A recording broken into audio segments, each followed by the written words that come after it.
Black Rebel Motorcycle Club, spread your love. It's time to give Karl... You're actually nervous, aren't you? I'm a little bit nervous. Just to recap, Karl is 30 this year. He never went to get his results of his GCSEs. So myself and Steve took it upon ourselves to phone his school, track them down, and we actually got your results. What did you think you took? Did English. Right. Maths. Yeah. Art. Right. And I think I did physics. Okay.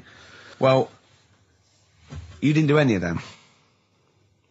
Eh? You didn't do any of them. You didn't register. You registered for one exam and took one exam and got results for one exam. So I don't know what you thought you were turning up to, or you weren't registered, or you didn't. You're familiar with the notion of registering for an exam. You have to kind of officially register in order to be eligible. What do you mean, register? I turned up for a couple. Yeah, you can't just show up. You have to register for them. You have to pay this because it costs the school money, so they have had to have paid for you if they thought you were going to pass. You can't just turn up on the day and ask for some paper at the front. I never got a letter telling me that. Well, that's because you were never at school. But you did somehow register or registered for one exam. You registered for history. It's a topic that you've always been interested in. I was saying to Ricky before, World War II, I loved it. Not the actual event. No, the study just of it. all the stuff like, about the Anderson shelters and stuff like that. Yeah. And the bombs and that. Mm-hmm. And then when I took it, it had nothing to do with that. It was more about the Tudors. So the Second World War didn't come up? You mean there were no questions about the Anderson shelters? Nothing. That's devastating. So what are you expecting the result to be? Is that it? Yeah, it's the only one you took and registered. As far as the school is concerned, or certainly it's the only one that counts. It's the only result. It's the only one that counts. Yeah, you've got... Did you register for yours? Yeah. Yes. I've got certificates and everything.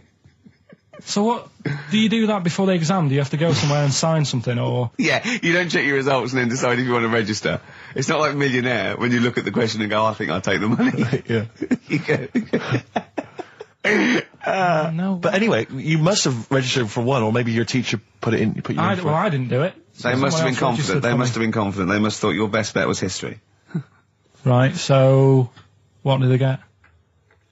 You got an E. Which I think, technically, is a pass. E? It's a bad pass, but there's F, and there's U. You're not going to be doing a PhD. You can get an F, right, which is fail, and then a U, which is ungraded. Now, I don't know why the U exists, because F means you failed. U is like them going, you not only failed, but you wasted my time. So... We're annoyed that you took this exam. So you thought they'd register me to get an E? Well, they didn't. I think they were hoping... It was rather like you with the lottery. They were hoping for something better than nothing. See, I assume that the man who registered for that thought he can scrape an E if Anderson shouters come up. Yeah. Well, that's it. You've got... Now, what I'd like to do, Karl, is... I've started your re-education.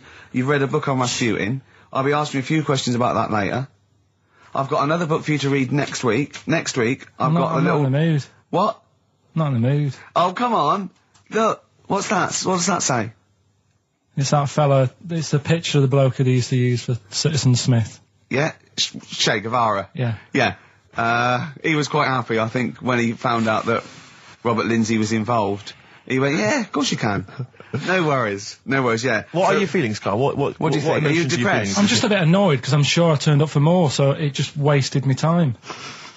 Listen, they don't matter. I'm sure you're doing very well. You can educate yourself. GCSEs are merely a step on the ladder to help you, not just for education, but, they're more vocational than anything else. You're doing very well, and you're reading books. Don't worry about it. It's not a concern. Something. But if you want, I'll pay for you to take history again. Karl, we'd love to see you get a C or above. And well, we're willing I'll pay for you, and I'll get you some books. Right, now listen.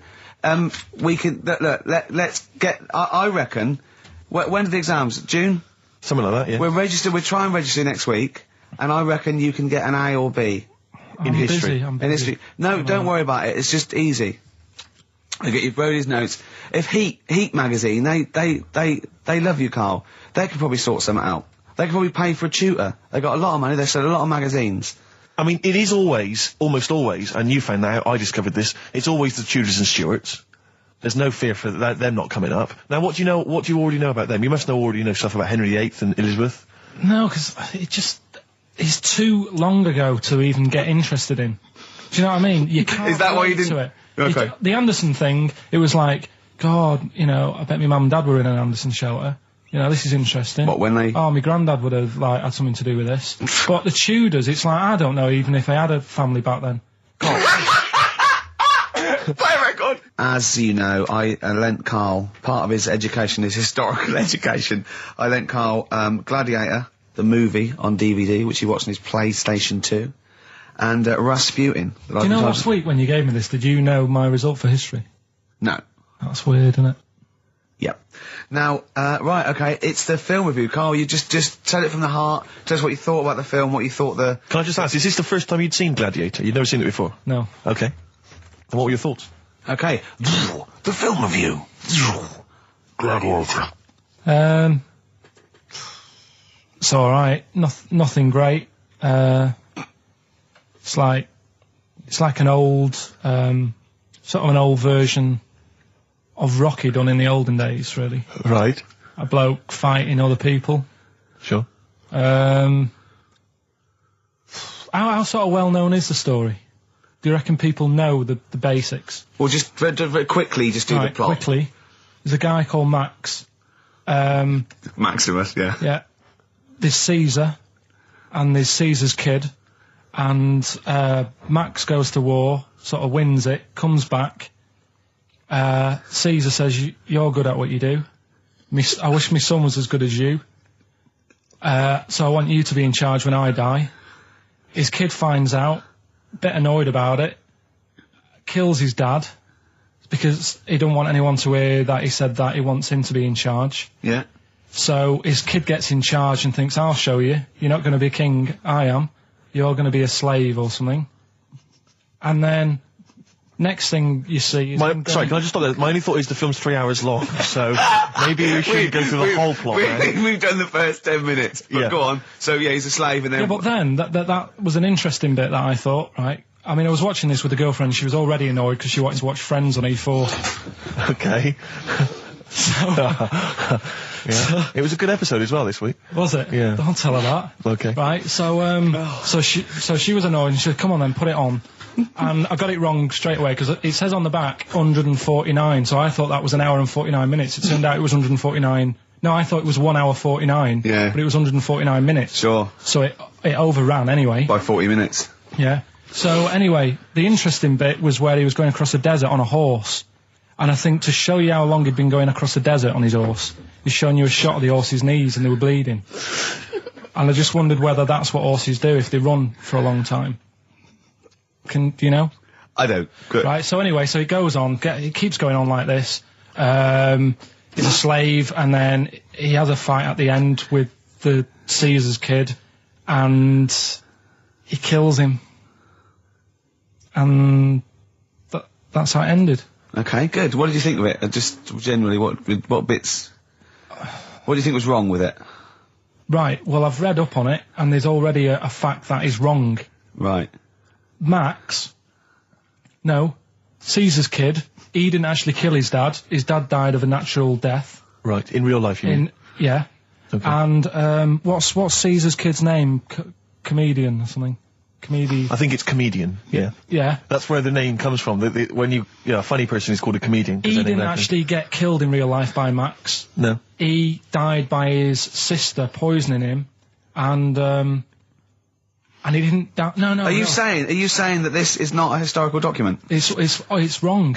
All over the place. Yeah. Well, next week I'm giving you Braveheart, and that is actually true. That is factually accurate. I can't handle it. It is. It was a little Australian fella that helped him out. Just for people who watched it, you know that the guy, Caesar's kid, yeah, he died. His sister tried to poison him. That didn't work. Apparently, he was a gay fella, and his boyfriend, who was a wrestler, strangled him. Where did you get this information? On the internet. I thought I'd look it up to see how much of it I actually got right. Yes. And that's what I read. Okay, so out of 10? 5. Really? Yeah. Okay. It's no good. I wouldn't get it out. And it's annoying the way it says, like, you know, this film's got to be seen at the cinema, because I saw it at home and I don't think I missed out on anything. Very good point. I think that's probably the point they're making, but yours is valid too. We'll play a record, and after that I'm going to ask you about Rasputin, the Mad Monk. But anyway, Gladiator, just was going to add on the end of that. If you're into that sort of film, Jason and the Argonauts is probably a better bet. Is that factually accurate? Did you look that up or not? Did skeletons actually come out of the ground and fight? Yeah. you?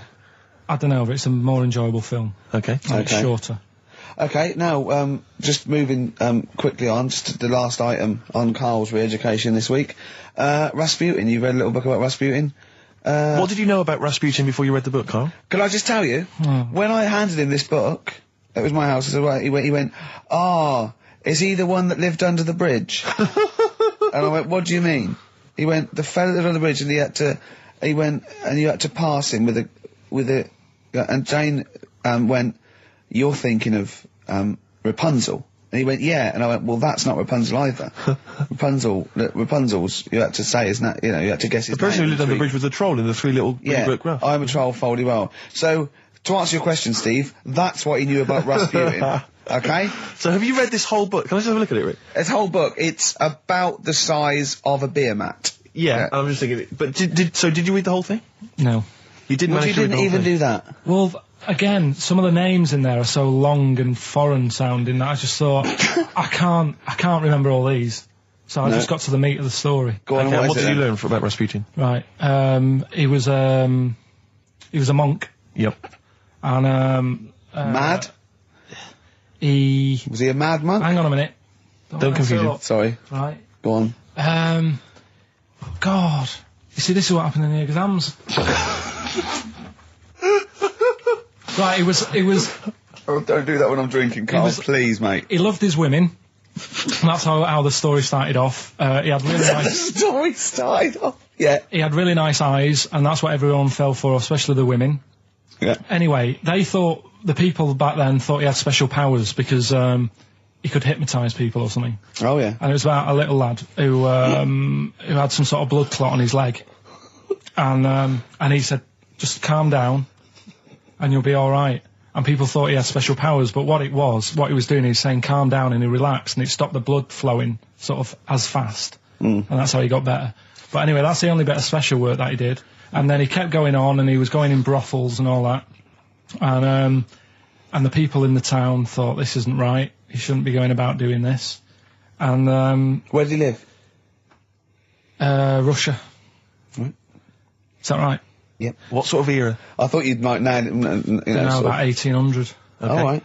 Okay. And then... Do you want to check that, Steve? You got the book? People Well, got I know sick for a of fact that's him. not right. People got sick of him, and they said, oh, we'll have to get rid of him. So they tried to... He loved cakes as well as women. Okay. So they said, let's poison a cake. And they poisoned a load of Easier than cakes. poisoning a woman, wouldn't it? And he ate these cakes, and it just didn't kill him, and they were like, God, what's going on? And they kept giving him more and more cakes, and... He was suspicious. And that didn't work, so the fella said, that's it, I'm going to shoot him. So...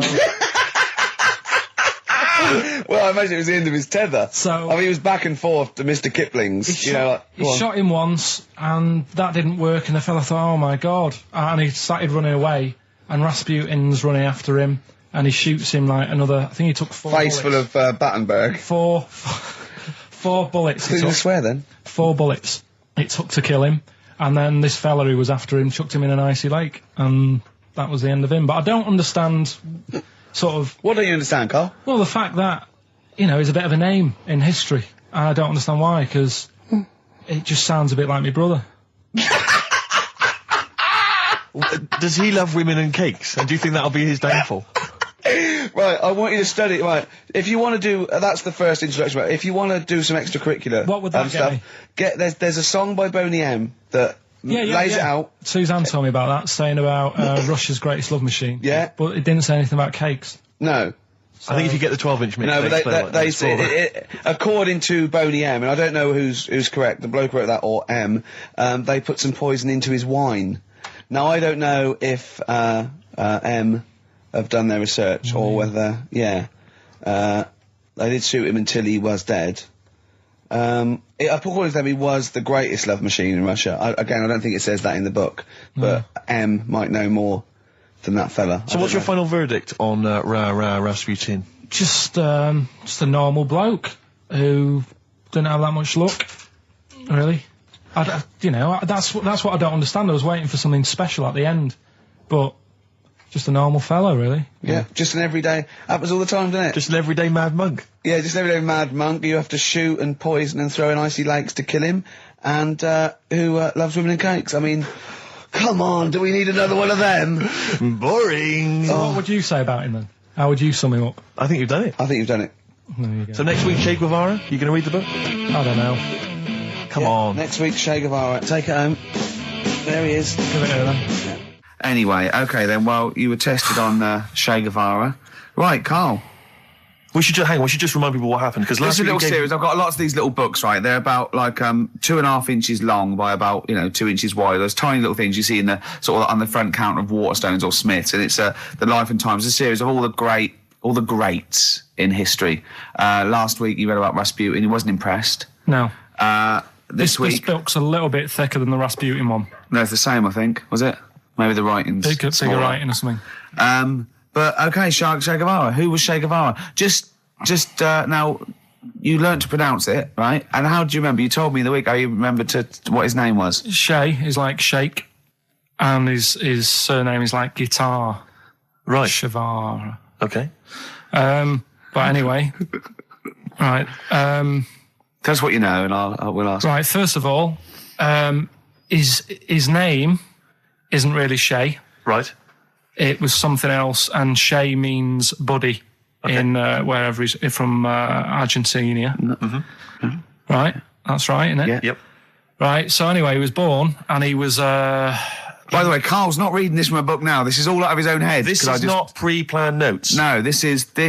I mean, I know it sounds written, but he's just Right, here we go. Go on. He was born. He had bad asthma as a kid. Right.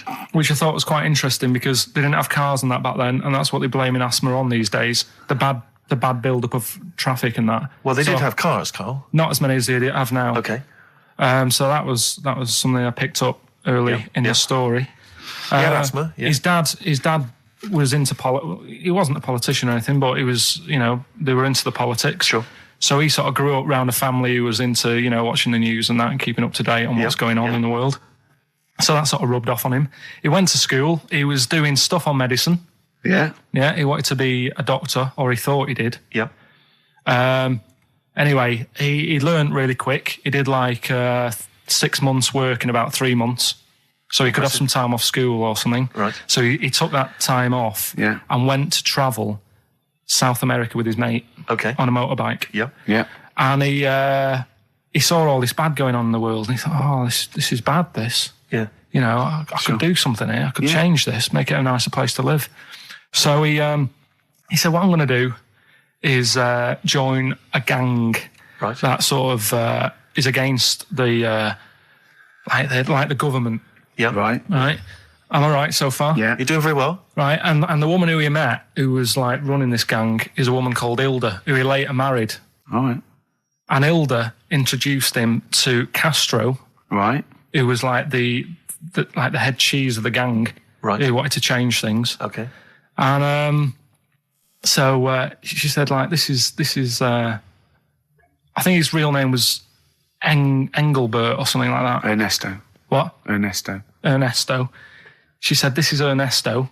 He does medicine. Should have him in our sort of army. So when there's injuries and that, he can make people better. Yeah. So he said, yeah, all right then.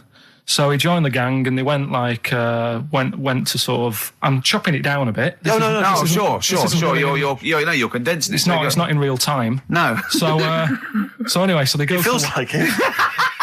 You see, this is why I just wanted you to ask me questions. Well, listen. Let's cut to the chase then. So obviously he made his name as part of the Cuban Revolution. Yeah. Yeah. Do you know what date that was? About. No, I don't. Okay.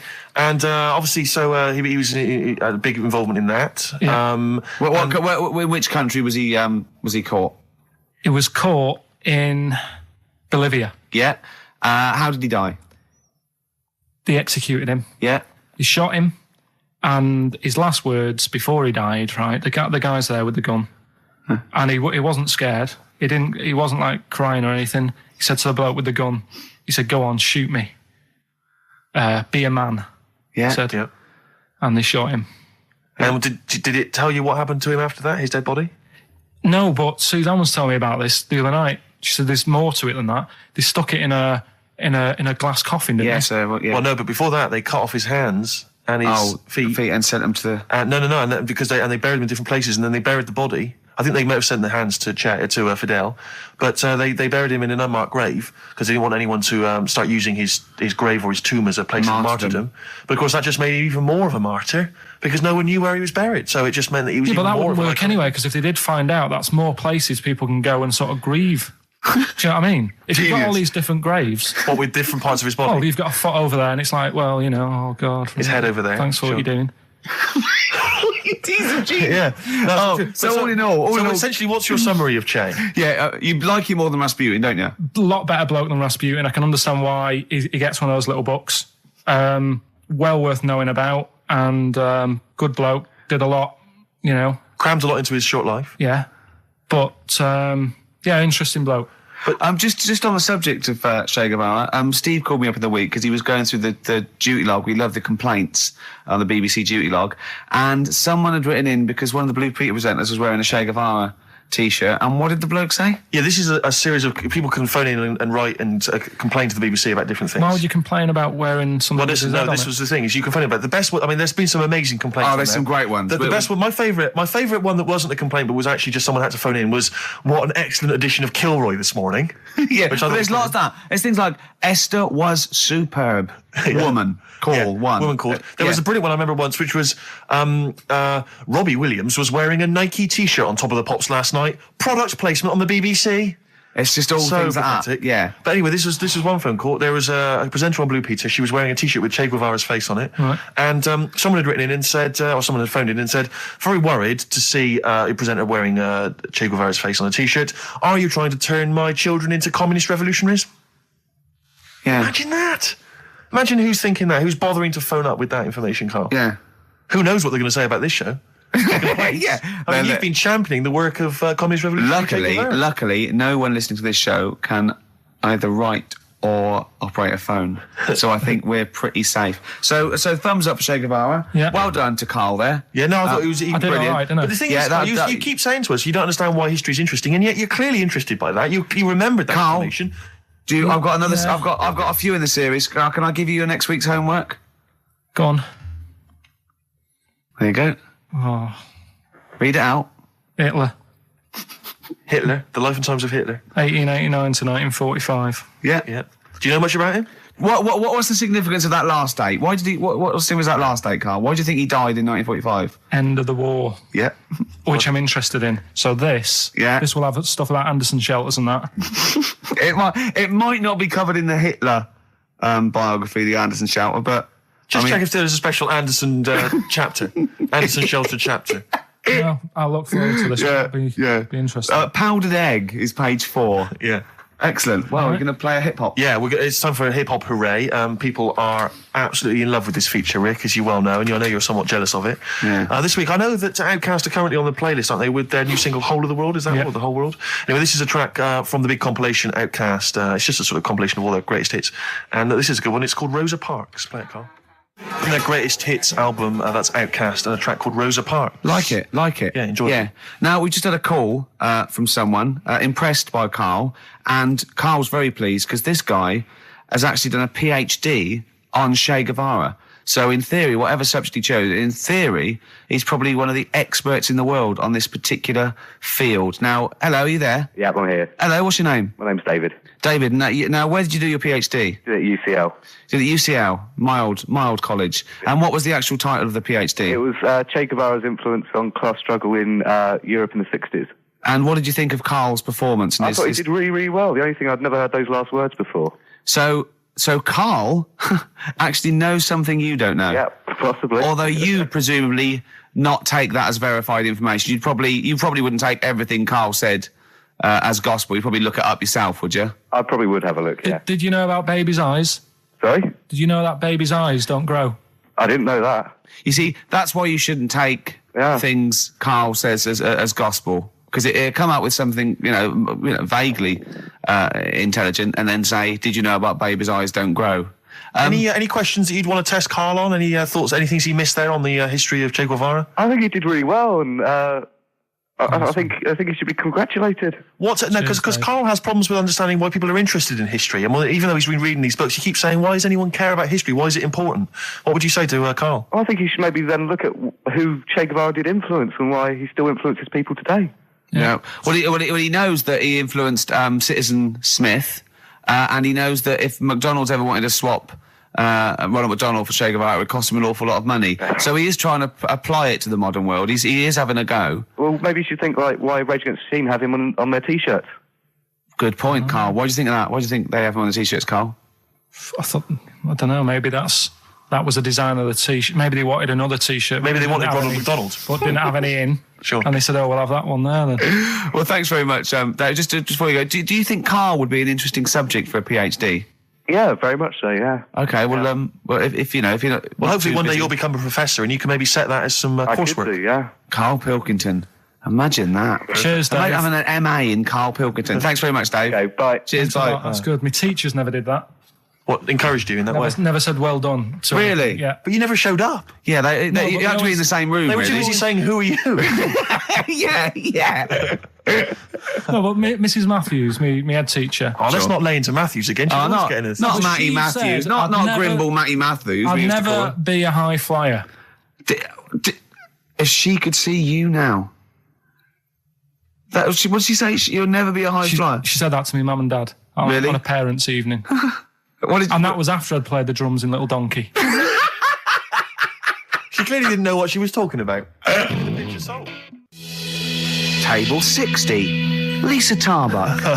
That's Corner Shop. Lessons learned from Rocky 1 to Rocky. I love that guitar. That's great. It's real glam rock. That's T-Rex and Bowie. I was going to play some from Ziggy Stardust today, but instead I brought in a different album. I want to play a bit of Bowie. Is that all right? Oh, of course, yeah, always. Yeah, bit of Beatles. Still to come up, by the way.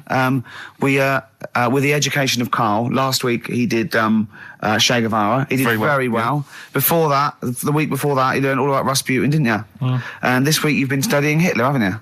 How does that go? How do you reckon that? It's a bit tough. Okay.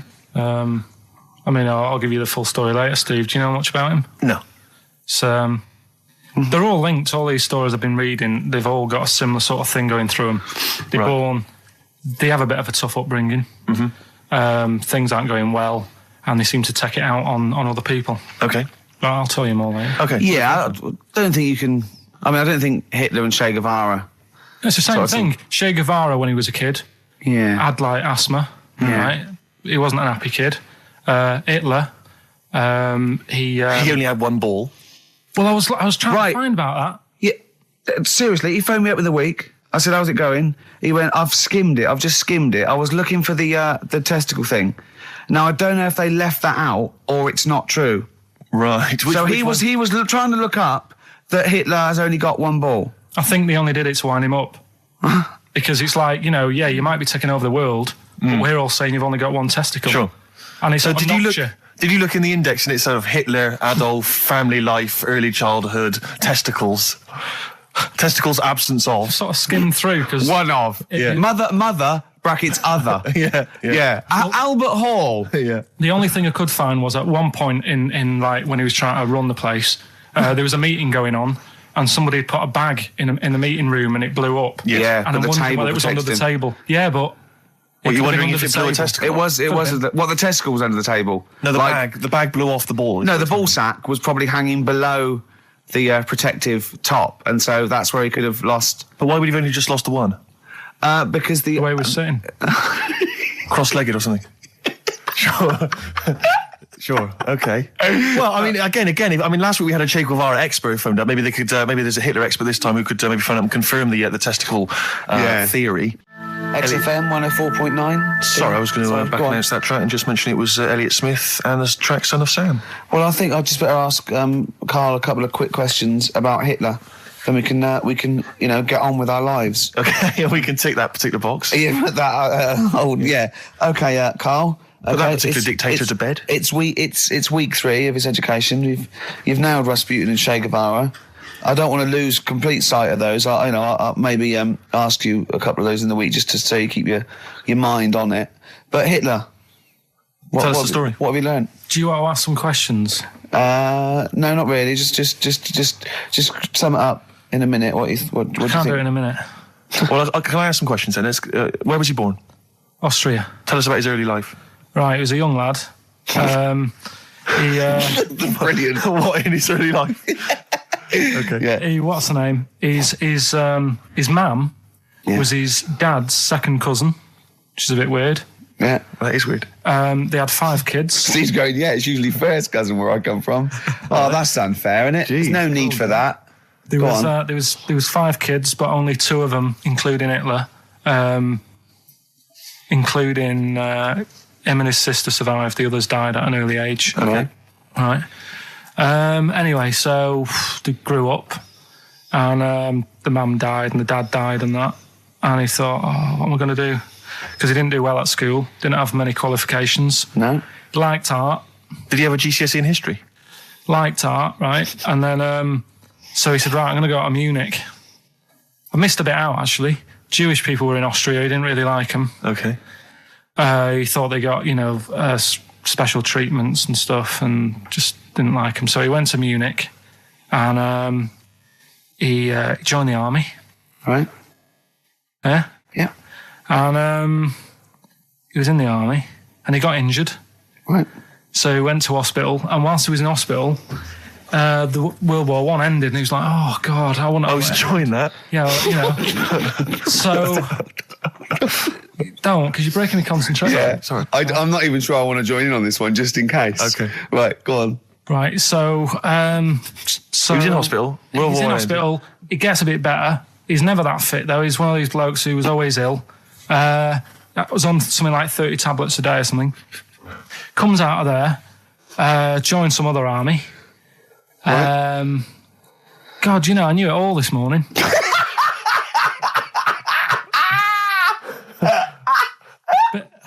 I can see it running to ground. I just see his face going, I'm not nailing the fact, am I? And joined another army, and he was... Listen, let's try and help you. So Here's a good bit. I remember this bit. He thought that war to men, right, was like childbirth is to women. That's how important he thought he was. All right. Right? So it's like, you fight for 9 months, and at the end of it, you own something, right? Yeah. So, he goes on and all that. He's in Berlin. Yeah. And he's fighting his way through, trying to take over countries and that. And he does he do Berlin? Does he? Sorry, wait a minute. Is he Chancellor yet? What year is it? 35? Where are you? Let's skip the kind of climb to power then. He's now the dictator of Germany. Right, he's in charge, yeah. And this is when, he gets his own back on the Jewish people and that, and he's got his own little armies, and he's setting fire to Jewish businesses and all this. And anyway, cut a long story short, Please do. When he came to fighting Britain, Yeah. came a bit sort of unstuck, Yeah. right? Started fighting. Not so easy, is it, this world domination, Adolf? Britain was there. France was helping out. Yeah. Americans were helping out. Yeah. So I thought, oh God. So a bit late, but yeah, go on. He goes into a bunker in Berlin. Yeah. And it's all kicking off. Yeah. And apparently, Germany sort of surrenders. Yeah. Says it's all over, forget it, we can't beat you. He was really annoyed with this, and he thought, I can't show my face around here. So because it would be embarrassing. He's with his missus, who nobody knew was his wife, Right. Eva, in this bunker. Yeah. And so he said, I've had enough of this. He shoots himself. Yeah. She poisons herself, and the chauffeur buries him or something, or burns him. Right. And in all the time he was in charge, 50 million people died. So that's 1918 to 1945. Yeah. Between It felt like that. Between Travis and the Red Hot Chili Peppers. Next week, That's fantastic. That's remarkable. I have to say that you sort of lost your grasp somewhere along the line, because you started off confidently, but you lost your I've had a really busy week, and last night I was like whizzing through it. Sure. And then this morning I woke up, and you know, Suzanne had been away for about 3 days, right? Yeah. I hardly spoke to her. She's been busy, I've been busy. First thing I say when I wake up, oh, just ask me some stuff on Hitler. You are romantic. That's great. That's how stressful it's getting. But I knew it all this morning, honestly. No, but that's fine. I think you've summed up you've done that. Right, captured it in essence. just for a bit of balance, I've got your next week's homework. It's the same series. There's little books. There's tiny little books, just 3 inches long by 2 inches wide. Crammed with so much information there. Winston Churchill. There you go. You'll enjoy that. Yeah? I'm getting a bit bored now, though. This is what happened in school. Think of the listeners. Did really well in infants.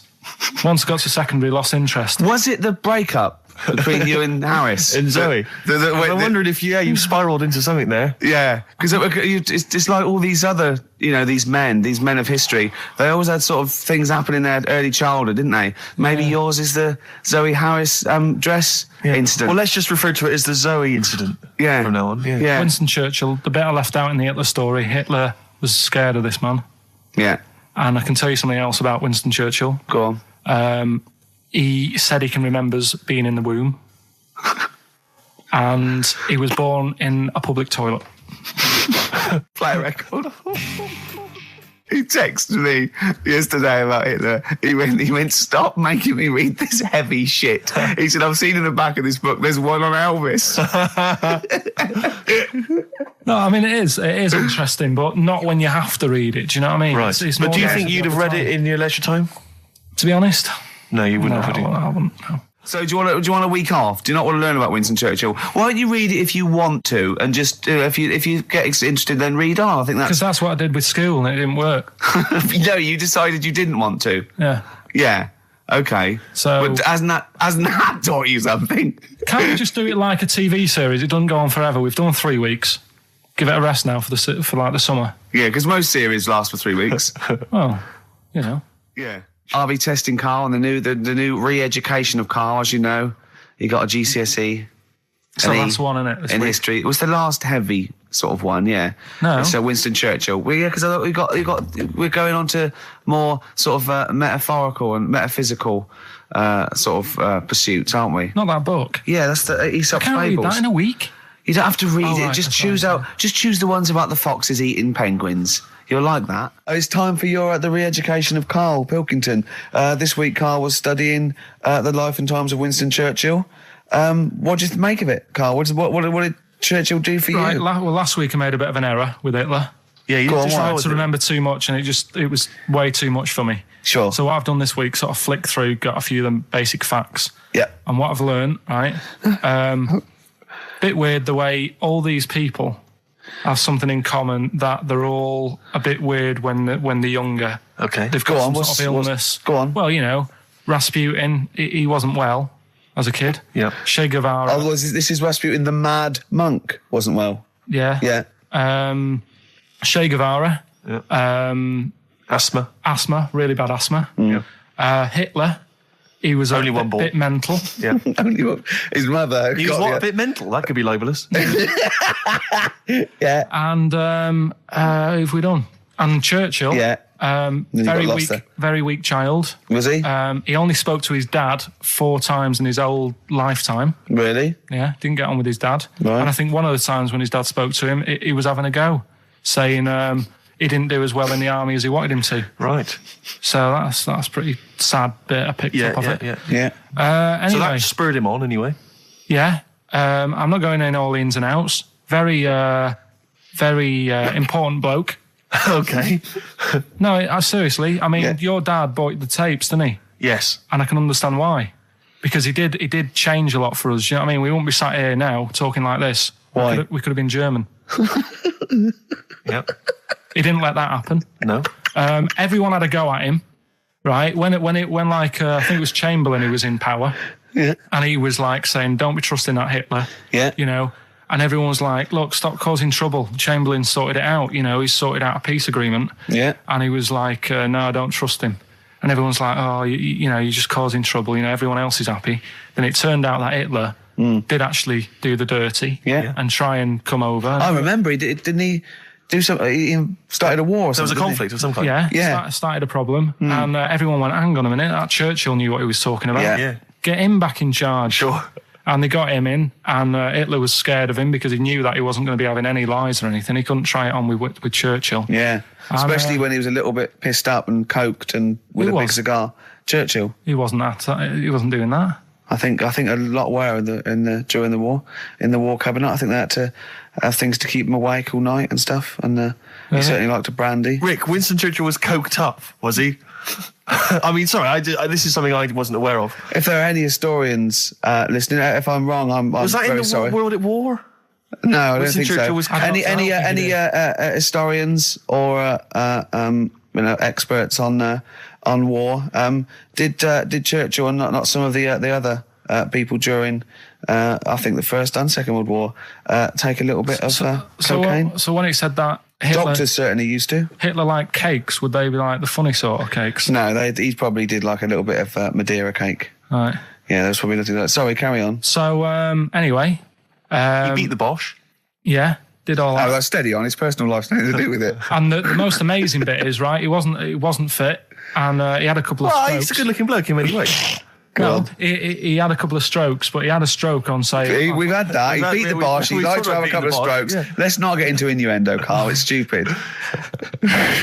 Right, say he had like a stroke on a Tuesday.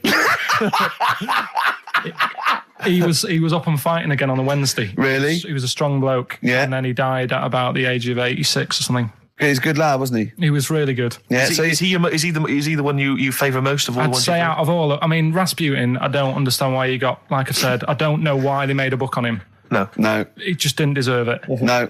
Che Guevara, you know, he had his time, I suppose, and Yeah. did a bit good for certain people. Sure. Sorted Cuba out. Yeah. Doesn't really affect me. No. Hitler, I mean, enough said. Yeah. Bad bloke. Churchill sorted it all out. Yeah. And like I So said, your favourite out of the four of them, the of all those four, is Churchill. yeah, I think he's Brilliant. brilliant. I agree. I agree with you. I think. What I love with your kind of sort of summary of these people's incredible lives is the way that it's almost like I remember in Lookin' magazine. I don't remember Lookin'. It was the Junior I TV remember Times. Lookin'. They used to have half a page, which was a comic strip, Yeah. summarising someone's life. You might have, say, 5-star, the story of 5 Star. Yeah. Johnny Mango called in again. He's become our sort of official researcher on this show. There is evidence that Queen Victoria in Balmoral, with a young house guest, Winston Churchill, used to consume cocaine-filled lozenges. So there you go. Also, MDMA was a precursor of sort of ecstasy, a derivative, and that was big in the day, giving soldiers, you know, a little pick-me-up. So it's not so mad, is it? It sort of Winston makes Churchill sense taking cocaine, because is he it? was into his speeches and that, and they say that coke gives you sort of, you know, the balls to stand up and say like... Not that that's a good thing. And No, you it's should- not. No. Definitely not. No. Right? But apparently it makes you confident, doesn't it? So you can stand up and say, you know, we're going to fight them on the beaches Yeah. and all that, and sound like you mean it. It's exactly, yeah. When he was sort of like, you know, a little bit pissed up with his cigar on, coked off his tits, he wanted to fight. He didn't care where it was. He'd fight on a beach. He didn't care. He didn't care if he got sand in his new trainers. Exactly. He was boozed up. Yeah. You want to fight? Yeah. That's why he was coming hard. He was very much, you got to think of him as the Liam Gallagher of his day. Yeah. Oh dear. bad. Do you know what a fable is? I'll try to explain briefly. Do you know what a fable is? I've got a Carl? rough idea. Okay, it's a thing that uses sort of metaphor, analogy, just to explain sort of morals. I mean, they're very old for a start, and it's all. I'll give you an example of one. A quick one. Oh, the one about the dog with two bones. He goes to a dog's got a bone. He sees a reflection in the lake, and he thinks, "Oh, that dog's got a nice bone. I'll have that." And as he goes to get that one in the reflection, he drops the one he's got, and that's one about, you know. I think You're I was, happy with your I lot. was told one when I was younger. Go on. I think it was one. This young lad, he's got a dog, right, and he sort of is about 8 years old, and this dog, he's had it since he was about 4, and it's a bit tired now, and he chucks sticks for it, and it doesn't go for it, and he's saying to his mum, "Oh, I want a new dog because this one's useless. It doesn't do what, you know, it doesn't have any fun with me." So they said, oh no, but Rover's a good little dog, you should look after it. And he's like, oh, I don't like it, I want a new one. So they buy him a new puppy, and it's running around, yapping about, and he's loving it, and he's playing around with it in the grass. And then one day he goes to the park, and he's messing about and rolling about with it, and he falls into the lake, right? And the little puppy's like yapping at him, and he's going, help me, little dog's yapping. And then the old dog comes and gets his collar, and it pulls him out of the lake. And he goes, oh, God, why did I forget about you? You're the better dog. And he loved that one again rather than the puppy. I got a feeling that was Lassie. Well, yeah, that was an episode of Lassie. What's the moral? What's the moral there, Karl? What's that telling? What's that explaining through analogy? Sort of, don't forget the old. Look after old people. I remember there was one I heard once about a young boy who got trapped in a lake inside a cage. But he loved his trainers so much he wasn't going to get them wet. But even though he had to get out there, and even though he thought that was the important thing because it's material value, he actually drowned, and the trainers were no good to him then. Star Sailor. Now listen, I'll give this one. This is an easy one. Now just think just what it means. They're not that hidden. They're not that cryptic. Just think what this means, okay? Okay. When the hares addressed a public meeting and claimed that all should have fair shares, the lions answered, a good speech, hairy feet, but it lacks claws and teeth such as we have. How would you use that? No. What do you think that means? This is translated from the, I don't know, Greek or something, I don't know. It was Aesop. Where's he from? Greek. Yeah. So shall I do it in my own language? Okay. So what would happen if there's hares and they have a meeting in the jungle with like loads of lions and go, hey, hold on, wait a minute. I think we should all be equal and share everything, all right? And the lions go, well, yeah, it's easy for you to say. We've got claws and teeth. Yeah. What does that mean? It's saying like, of course the hares want that because it's better for them. The lions get nothing out of it because they're already king of the jungle. That's right. So it's negotiating from weakness. Anyone can negotiate from strength, but negotiating from weakness is it's be lovely. It's a lovely utopian look at the animal kingdom. But the way you said it is better than the way they worded it. Well, that's because Ricky's very much the modern Aesop. I mean, many people have thought that. That's why he's getting a lot of awards with the TV show. For him, that's a fake. So look, I'll take that home and read ones you like and tell me about the ones you like, ones that click. I don't care if you only come in with like one or two. Go, I'll tell you what, Rick, there's one thing that I've learned from that. Because sometimes you can know all these phrases and until something happens, you don't think, everyone's heard, I don't know, to err is human, to forgive divine. And then something, might happen, and you go, oh, that's what that means. That's amazing. Well, you were studying Aesop's fables, weren't you, this week? Now, I'm going to be very liberal here and let you talk about it. It's not a test. I'm not, hey, man, just like chill out. I'm not this like rigid sort of, box in society. Just tell us your views. Just tell us your vibe on Aesop. Tell us something. What have you learned from these fables? He made a bit of money out of something that's quite simple. I don't know if he did make any money out of it. I mean, I think it was published like thousands of years after his death, but go on. Yeah, they're just little stories. I mean, enjoyed them. Yeah. Didn't learn anything from them. Okay. Or did you see? Because it's teaching through sort of like metaphor and analogy, and maybe it all seeps in and it's all subliminal, and maybe in a way your subconscious is teaching you. No, it's silly, Ricky. It's silly. If the stories were done in like a real way, that there's like a man and a woman, and it's a little story that something happened to them in life, then you learn something. But it's all about, a gorilla and a fox are walking through the woods. How often does that happen? Sure. So you're saying if it was more like if it was more true to life, if it was more like, maybe, if it was maybe more like real Yeah. stories, like a kid on his grifter and a magpie pecking at his head, or two frog boys with webbed hands. I mean, if it was real stories from real life that people could believe, actually happened, maybe it would teach us something. But why not do that? Like take a real situation, say like the So Solid Crew guy, yes, going down for carrying a gun. Use that in some way. Do you know what I mean? As a warning, maybe about carrying guns. What about something like if you carry guns and that is illegal, you could have some sort of punishment? Yeah, that's Good. So Good, I see what you it doesn't mean, bother yeah. you then that the fact that these fables have been used for many, many generations to educate maybe young children or even older people, the fact that they've served a brilliant function and they've become classics, that doesn't bother you? You've seen through them? Well, they don't always work. Okay. When I was out with Rick the other day, he brought one up. I told him the one about the two mice, the industrious mouse, who throughout the summer he would be storing berries, nuts and berries, and he'd be storing it, and the other mouse would just be eating off the trees and running around and having a laugh. And they go, "Well, you're going to become hungry." And he'd go, "Oh, I'll worry about that when it comes to it." And they'd do that, and he'd be storing his nuts and berries, and autumn came, and the mouse was still playing and not doing anything. And then winter came, and the silly mouse was like shivering, and he went and knocked on the mouse's door and went, "I'm freezing and I'm starving." And the clever mouse said, "Well, I told you, didn't I?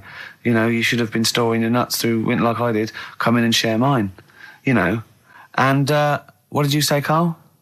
Well, and the moral of that is whatever. Yeah, you know, sort of, you know, just be careful. But my thing is that it's not very good, because the moral of that is do what you want, and there's always a do-gooder, a share there. Yeah, that's sure. Yeah. But the way I think, which is more sort of 2002, the ending should have been, the guy with all the berries should have been going, "Oh, I'll be all right come the winter. I've got loads of food. I'll be safe." But then, as he's going into his little hut at the beginning of the winter, some sort of bus or something comes and kills him.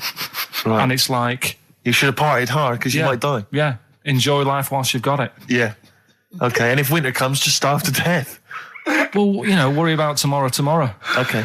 That's See, my I'm little wondering fable. if there's a new book here. I really am wondering if there's a Karl's Fables. He's been coming out with some all week. He keeps going, "Well, that's a fable, isn't it?" Yeah. So what's your favourite fable in there? Have you learned anything from this book? Is there one fable you liked? Yeah, I mean, What did you like? they're all right. What did you like? You've thrown it on me now there. Didn't you like one about a crab, you said? No, that was the one about messing about on a cliff edge or something. Don't mess about on a cliff edge. What was that? I don't know. There's not many around here, so I didn't take much interest in that one. You know what I mean? God. Um, I'm doing my best here. I'm You don't dying. remember any? here's one. Go Yeah, on. here's one that was quite nice. There was a belly, like your stomach. Yeah. And it's this belly on a pair of legs. And the legs was saying, "I'm more important than you because I carry you around." And the belly said, "Yeah, but, if it weren't for me holding all this food, you wouldn't have the energy to walk around." Yeah. And that means, rather than working on your own, it's best to work in a team. Yeah. So, Well, the one similar to that I was taught when I was little was a vision of heaven and hell, and it went down to hell, and in hell, right, there was these people had 20-foot long chopsticks, yeah. and they were eating their food, and they couldn't get the chopsticks into the food and get it round to their mouth because they were just too long. Right. Right, that was hell. And in heaven, they had exactly the same thing, but they were feeding each other. What? Right. You don't like Chinese food? Is that what you're thinking? Is that what your concern is, Carl? No, I'm just... The one I remember, I can't remember the ending of it. It's about two nuns in a bath. Yeah, I know. I can't remember what it is. Yeah, Remember that's that it, one? yeah. Or are they on a bike? maybe? That's two adventures. It's the same nuns, but It's they the go same to all sorts of adventures. They're They're normally quite erotic adventures. well, aren't they are, but there was one when they're driving down a cobbled street, I remember. Oh, go on. And then there's the other... Then, of course, Whalebones on XFM 104.9. I'm Ricky Gervais. With me, Steve Merchant. Hello I'm there. Carl. Well, Carl, I really don't think you got your teeth into the fables, really. I don't think you... There wasn't anything to learn. I read a couple, thought, yeah, that's all right, and put it down again. There wasn't anything to learn. It was all stuff I knew already, but made up with nice little foxes and bears and stuff. So, Yeah. But that one about, that one we spoke about, when the hares are going, "We should share all our food," and the lion said, "That's a good argument, but it hasn't got the teeth and claws that we've got." That's lovely, because it's sort of that's an indictment on sort of, you could say it's an anti-equality almost. You could get really sort of deep into that. You know what I mean? You could... No? Big philosophical ideas in a nutshell. Not interesting? no, not really. Okay. Okay, then. Well, you're going to hate this then. I've brought in the concise Oxford Dictionary of Quotations. Now, just look at some of your favourites. I'd suggest going straight to things like Wilde or Newton or Churchill or You're a big fan of Keats. Churchill. Yeah. like Oh his well, art. he's the boy. Yeah. Like, right, okay. Let's go through that old Kramer. Blah, blah. Newton. Right. Right. Here's a famous one. Okay. This is Isaac Newton. If I have seen further, it is by standing on the shoulders of giants. Do you like that one? So there's a meaning in it. Yeah. Yeah. Well, he hasn't actually stood on the shoulders of giants. So remember, he's an amazing inventor and mathematician, and he discovered the incredible laws of the universe. And he's saying, yeah, If you want a good view, move into a multi-story.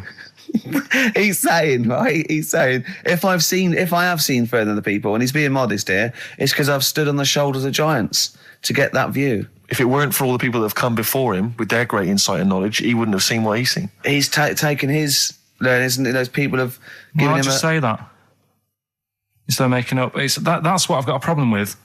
People don't say what they mean. Poetry, art, and In life, though, people never say what they actually mean, and there's loads of books on it. I don't know. But the point is that he's just summarised quite a tricky idea beautifully. It's beautiful.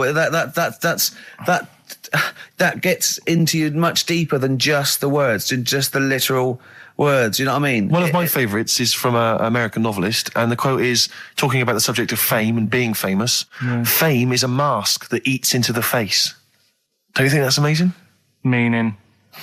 Well, meaning that fame is something that is artificial, that you wear initially, you become famous, but it's ethereal, it's nothing, it's intangible, it's just an artifice. But if you stay famous long enough, you begin to think that mask you're wearing is really your real face, so that you begin to, think that you are more than you perhaps are.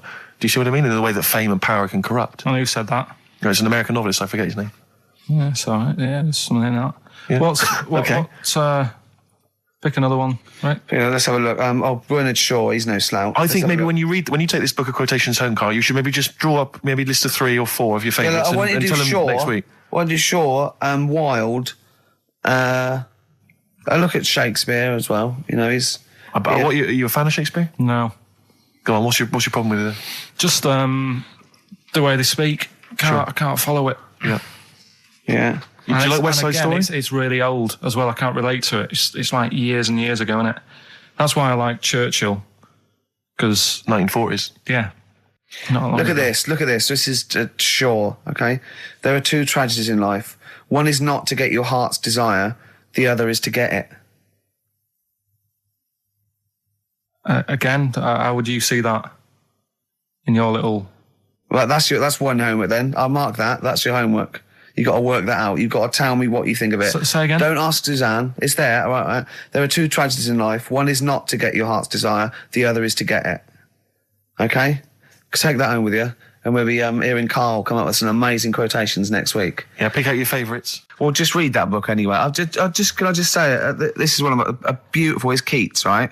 What do you think of this? A thing of beauty is a joy forever. Its loveliness increases. It will never pass into nothingness. See, this is just like how it was at school now. The last couple of weeks have been quite interested in what you've been giving me. Now it's really like, okay, I really don't care. Now, what about this? Now, I did philosophy, and philosophy is obviously the quest for knowledge. And look, listen to this though. This is what Keats came out with. Philosophy will clip an angel's wings. Isn't that beautiful? Yeah. Don't be constrained by what's, dream a little. You know what I mean? Just go beyond. I don't agree with it, but it's a lovely bit of poetry. Yes. Yeah? So you're going to read that for me, are you, Karl? Yeah? Just pick out 5 of your favourites. Yeah. The ones that mean something to you. And then next week I'll bring you in pictures of animals. Brilliant. Okay? We'll do it. Okay, and some sweets. Black Rebel Marks out of whatever happened to my rock and roll. Well, near the end of the show, just time for the re-education of Karl revisited. Mm-hmm. Still got Nick Cave to come, haven't we? Absolutely. Now, Karl, you read a quote book.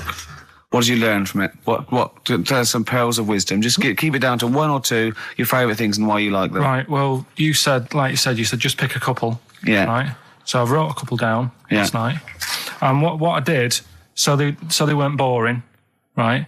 I've sort of. I don't think you can ever be boring. No. On. But what I've done, I've took like different ones. So I've took a good one that I think, that's a good quote. That was worth putting in a book. I've put one that isn't really a quote, so I don't understand it. Oh, yeah. One that isn't clever.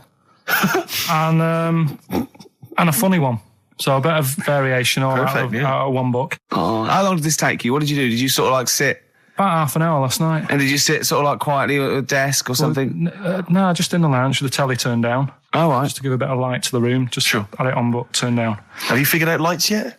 So the first one, never heard of him. This guy called Dean Axon. Right. And this is a good one. He said, the memo is written not to inform the reader, but to protect the writer. That's good, yeah. Stuff, that's very good. That's Very relates a lot to, office life and so on. Yeah, modern world and that. Mm-hmm. Right, so then, I thought, so I wrote that down because I liked it, and that's what he said to do. Second one isn't really a quote, it's more of a poem. Okay. So how does that work? Well, that's okay. Just read it. Right, well, it's about suicide. Okay. Right? Razors pain you, rivers are damp, acids stain you, drugs cause cramp. Guns aren't lawful, nooses give, gas smells awful, so you might as well live. Lovely. That's from Dorothy Parker. I'll tell you what. It is, yeah.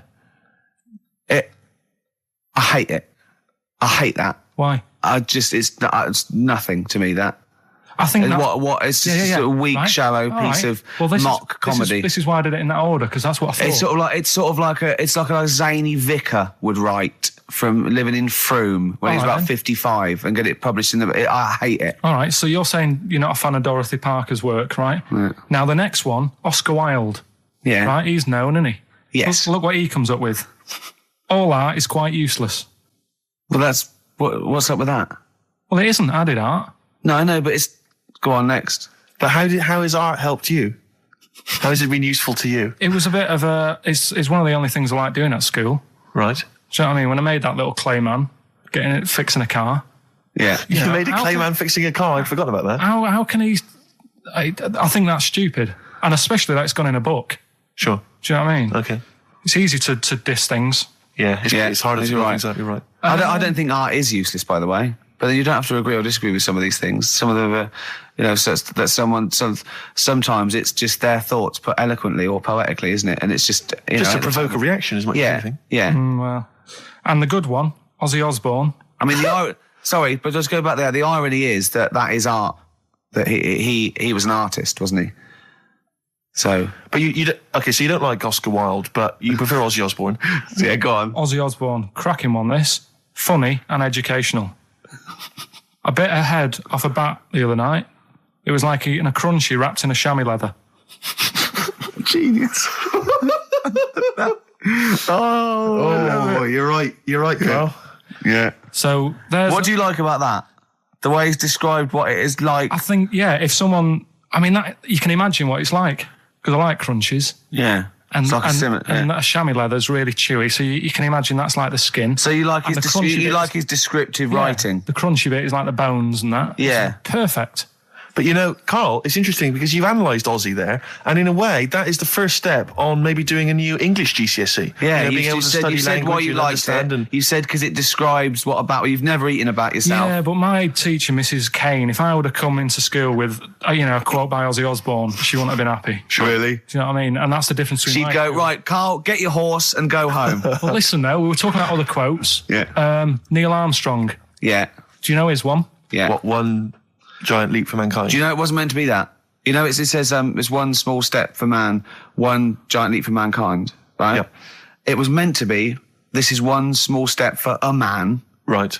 I.e. me, the individual, on a microcosmic level, one giant leap for mankind. And he mucked it up, because if you say this is one small step for man, one giant leap for mankind, man there means mankind. I know, it's embarrassing. So you shouldn't give people... He's not a trained actor. That's true. He's more of an astronaut, to be honest. He won any awards, Rick? No, there are no awards. Is he BAFTA nominated? Don't think so. But listen, right, he said another quote as he got back into the rocket. Have you heard about it? Go on. Well, we're running out of time, and I'm just wondering whether it's worth saving as a bit of a teaser for next week. What did Neil Armstrong say as he got back into the rocket? Yeah. Is it going to be away? Something like, that was boring, wasn't it? The mic's not still on, is it? Yeah. They're not still listening. Well, that's what I was saying to you. He could have said that, and it would have That's still not gone down. cheese. it would have still gone down as an amazing quote, wouldn't it? Well, listen, I think you Buzz should save Aldrin it, went, Carl. you tosser, I was meant to go No, first. I'll tell you what we'll do, Carl. We'll squeeze it in before the end of the show, because, Ricky, you got to play your song for the lovers. Oh, we should yes. play this. I don't think we'll fit it in. We might have to save it. Don't worry, we'll see what we can do. Well, Let's next play, week, by the way, you've got happiness quotations, a collection of thoughtful words and beautiful paintings. I'll just give you an example of one. Happiness is a perfume you can pour on others you cannot pour on others without getting a few drops on yourself. Lovely that, isn't it? Brilliant. You can't be happy with that. This is Nick Cave and the Bad Seed from the Boatman's Call. It's a beautiful song. Any song that starts off, I don't believe in an interventionist God is all right by me. And this is Into My Arms. Nick Cave and the Bad Seeds, Into My Arms. Well, that's it. We've run out of time. We have indeed. So no time for Carl's quote. That'll have to come next week. Yeah, we'll save that for next Neil time. Armstrong. Well, I hope you enjoyed it. Goodbye.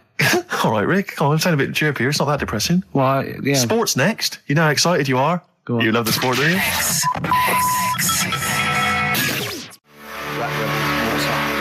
Spread your love on XFM 104.9. I'm Ricky Gervais with me, Steve Mitchell. And now it's Carl's bit. It's the re-education of Carl. He's like Liza Doolittle.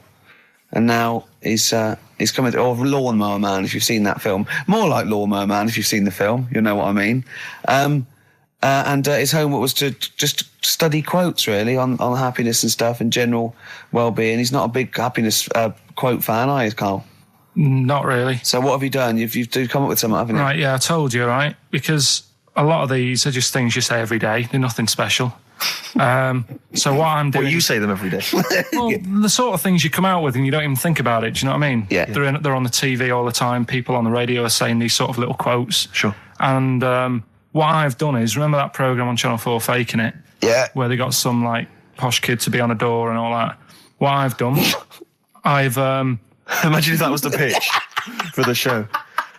Dear Channel 4, just going to get a posh kid on a door or something? Yeah, Yours come sincerely, in, Carl. come in. Yeah. TV producer. Yeah, go on. So what I've done, this little book of quotes, happiness quotes, I've picked two that are real, Okay. and I've made one up, right? And we've got a guess. And you've got to guess. Okay, which then, one it is. go on. Well, I'll tell you what, Rick, why don't we, when we've heard them, we won't confer. No. You'll write down yours, Yeah. A, B, or C, and I'll Yeah. write down mine, and we'll Sure. see how it Okay, works. Carl, off you go. Right, and just because I'm looking at this book, it doesn't mean I'm actually reading. No, I know. Don't no, worry, I know. we're clever. No, we Why know. are you on We there? can't see. Felt like Yeah. call my bluff. Yeah, go on Okay. in.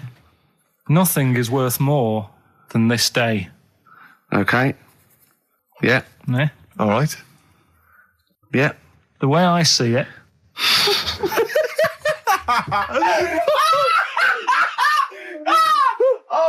Oh God, my head's gonna burst. no, hang on. My head's gonna burst. No, Hang no, on. this might not be Carl's. It might not be. How do you know I haven't tweaked them a little bit? Yeah, good Okay, point. fair Good enough. point. No, good point. The way I see it, if you want the rainbow, you got to put up with the rain.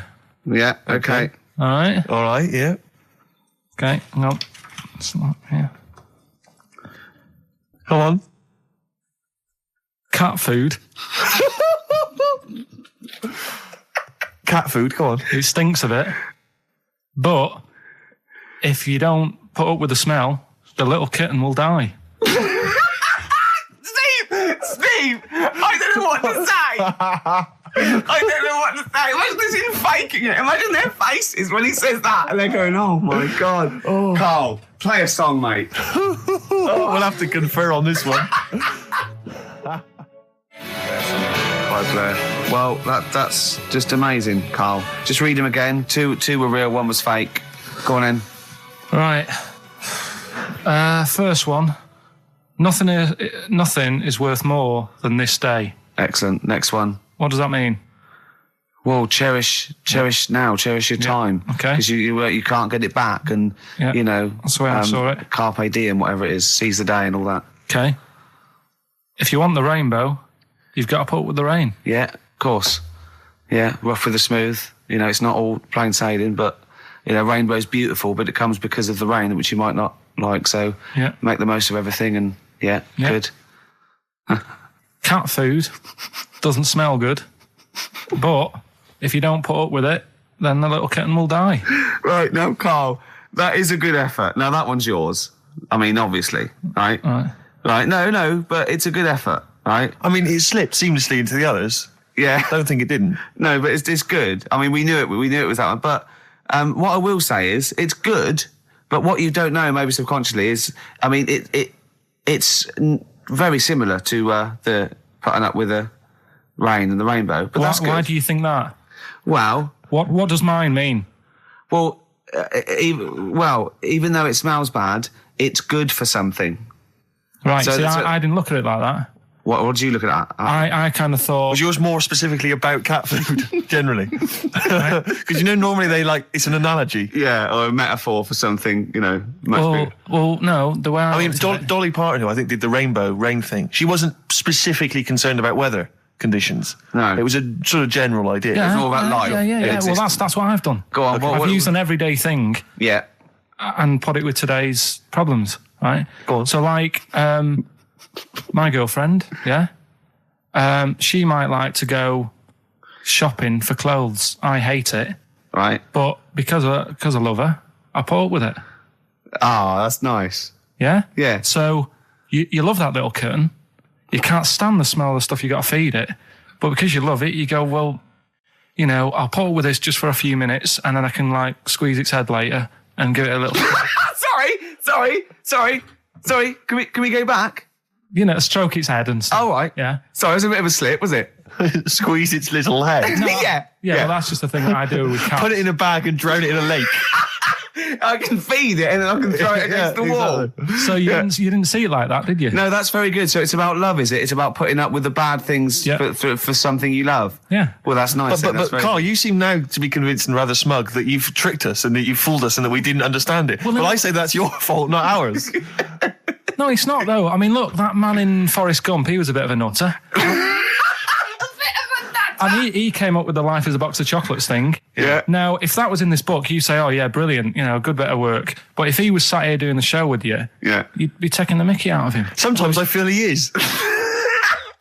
No, but Carl, I could. In fact, if people are out there, we're too lazy. Could you write down everything Carl's ever said? Because I think we could publish that. Yeah. He said one today. He saw my salamander. It's not a euphemism. He saw my salamander, and it's just sitting there in the tank. Your exotic pet. Yeah, and he's worried about there not being a lid on. And he said, I went, what are we worried about? He said, wow. He said it sits there for 24 hours a day, obviously planning to get out. Well, it's got nothing else on its mind. And the daft thing is, he has actually got the lid ripped up a little bit. Like, it's got nothing else to think about. And it'll be looking up there, and it's going to get out. But what's the worst that could happen? What's it thinking? What do you think it's thinking, this salamander? It's got its eye on the DVD player. I could have Ian be down the market. Well, Oh, God. are they dangerous? Can I just say something? they dangerous? I think the salamander's thinking exactly the same things as you. I mean, to look at you, you've got the same expression on your face. You know what I mean?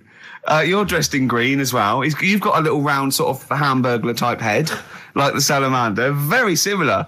And yet I think you bonded with it, didn't you? Yeah, but I probably would have tried to get out, but my little paper round bag would just hang on the corner. Yeah. If you want to send a necklace in for Suzanne, that'd be handy. Oh, yeah. That's what she wants. Is Suzanne listening today? No, she's out. Right, okay, this is the dilemma. Me and Steve, yesterday, were trying to convince Carl that it would be a good idea to buy Suzanne a Christmas present. Okay? Now, why aren't you going to buy her a Christmas present? Explain, Carl, why you don't think you should buy her a Christmas present. No, I've told her I'll get her one, but in the new year. We're going away on holiday and that, so Yeah. there's no point taking stuff away. Yeah. Going to Lanzarote next week. Just get something in the sales after Christmas for the, yeah. Yeah. Right. And me and Steve were trying to explain to Carl that she would love it if you bought her something on Christmas Day. Yeah, but she knows now. But Knows yeah. what? I've told her. So No, she's well, I'm getting going out. to tell you. Do you know, right, this, dear listener, this was Carl's worry. I said, I bet she's got you something. And Carl was worried in case he got her something and she hadn't got him something. Yeah, he'd be livid. He didn't want to be down. He didn't want to be a present down. Yeah. Look at his face. So buy her a nice necklace. Don't spend, just spend £100, just a little token. We're going away. We're going taking her away on holiday. You're not taking her away, are you? What, you're paying for it, are you? Yeah. Are you really? Well, half and half and that. Right. So you're paying for you to go on holiday? That's good of you.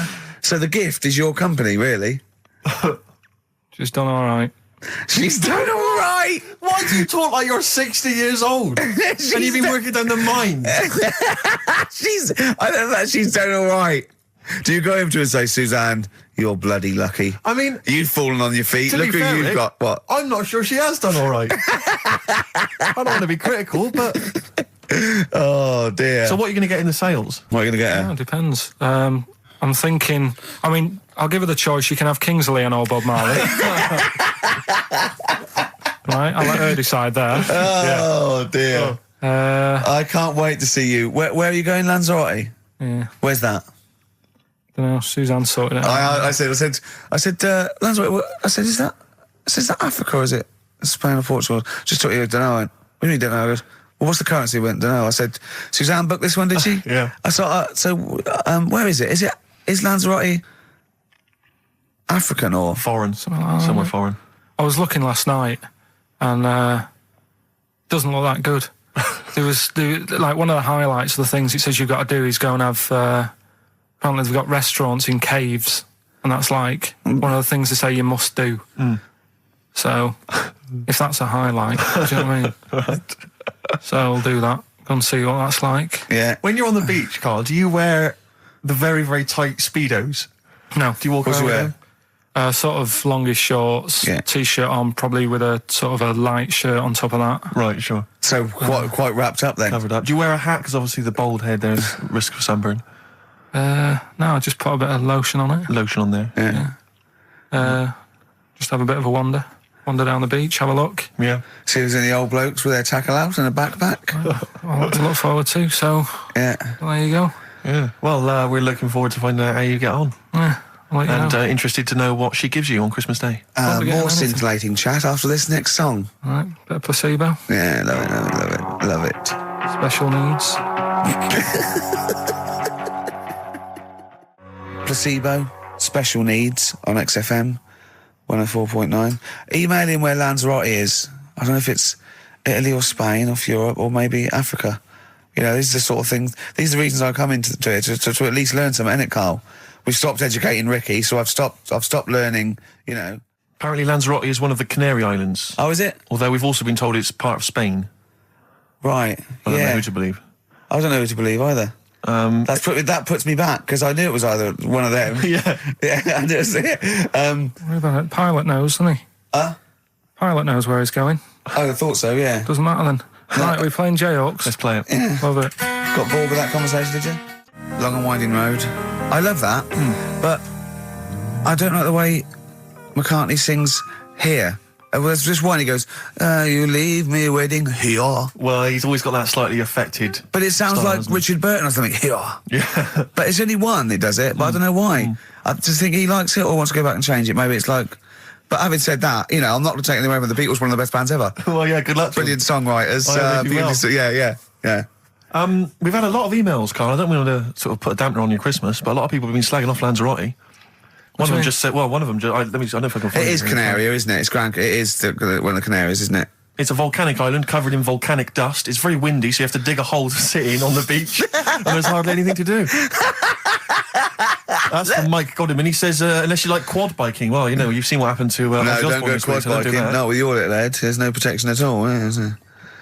I don't know what you're thinking. I don't know. At least Rick Mann and Ozzy had lots of hair. Yours would be like Humpty Dumpty. It would crack like a little egg. And then we'd seen, there's no kings or kings horses. So, Yeah, well, they couldn't do the job anyway. No, if you remember. shouldn't really send them. They're not really qualified. Horses not equipped to put send back a an egg medical man. man like Neil Fox in Yes. to mend But not eggs. some kind of military horse. I bet he's had the egg on his face a few times, hasn't he? What, Foxy? Yeah. Well, most of the series are Pop Idol.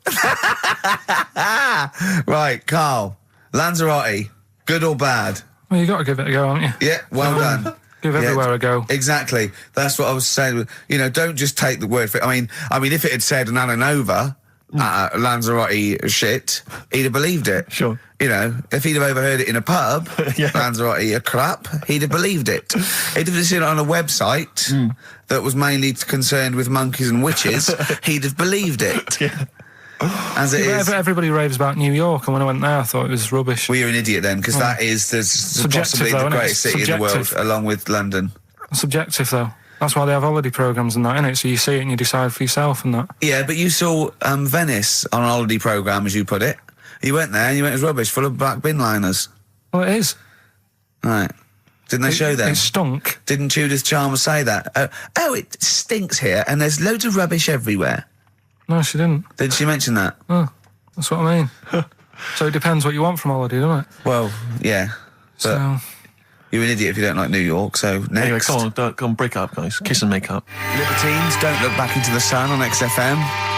Well, the general public are getting involved with Karl's holiday, and, I mean, this has been a damning report on Lanzarote. There's not been a positive word written about Lanzarote so far. Wow. It's volcanic, there's no natural water supply. Apparently there's no natural water supply, it's You all have to sit in a imported. hole. What do you think of this, Karl? What do you think of the people that want you to know that you're going to a rubbish place when you can't change it? What do you think of that? rubbish though, will it? What do you mean? Be all right. What do you mean it'll be right? Because I'm going to go there thinking, oh, there's no water and that, and there will be water. No, they didn't say there's no water. What did they say then? There's no natural water supply. Whatever. I'm not bothered. Doesn't bother me. All right. I'm going to have a good time and that. What are you going to do? What's your plan to do? Got a book. What book you got? Rich Hall book. I'm just going to read that. So, Brilliant. and the weather's better than here, isn't it? Yeah. So... No Blue Sky, The Thorns. That's beautiful, isn't it? On XFM 104.9. Karl, you're losing your rag a little bit. What's the matter? Nothing, go on. See? What's the matter? No, what's the matter with I've Karl? got something to cheer him up. Someone's emailed in, Emma's emailed in, she said that, for those that know, those in the know, they referred to Lanzarote as Lanzagrotte. Brilliant. He's a bit fed up. He's got 2 CDs for Christmas from a company that's he's been with for 6 years. He's a little bit grumpy about having to answer the phones. He wouldn't go and make Steve another cup of tea immediately. Selfish. Yeah. Karl, what are you thinking? Nothing. Go on, what were you doing? Come on, Karl, you're getting paid for this. Project. Out. We'll take one of those CDs away. All right. What were we talking about? Letter to Hermione. David Bowie. Well, we've had the most convincing answer that it's about 290,000 actual words, but possibly 3 million in our vocabulary, using all jargon and scientific stuff and all that. Sure. 290,000. Still a lot, isn't it? It is a lot. We know so little, don't we? Apparently the average person has about 20,000 words in their is it? vocabulary Right. and uses maybe 2,000 a week. Really? Yeah. Karl, obviously, slightly bringing that average down. Karl, what do you think of that? Single figures. Doesn't matter, get by. Why have you got to use longer words messing about and that? Told you. That word about old, anti-dipuian or something. Just say old. That's a bit old, isn't it? That's a bit anti-dipuian and that. What's the point? Yeah. Get to the point. Sure. Busy.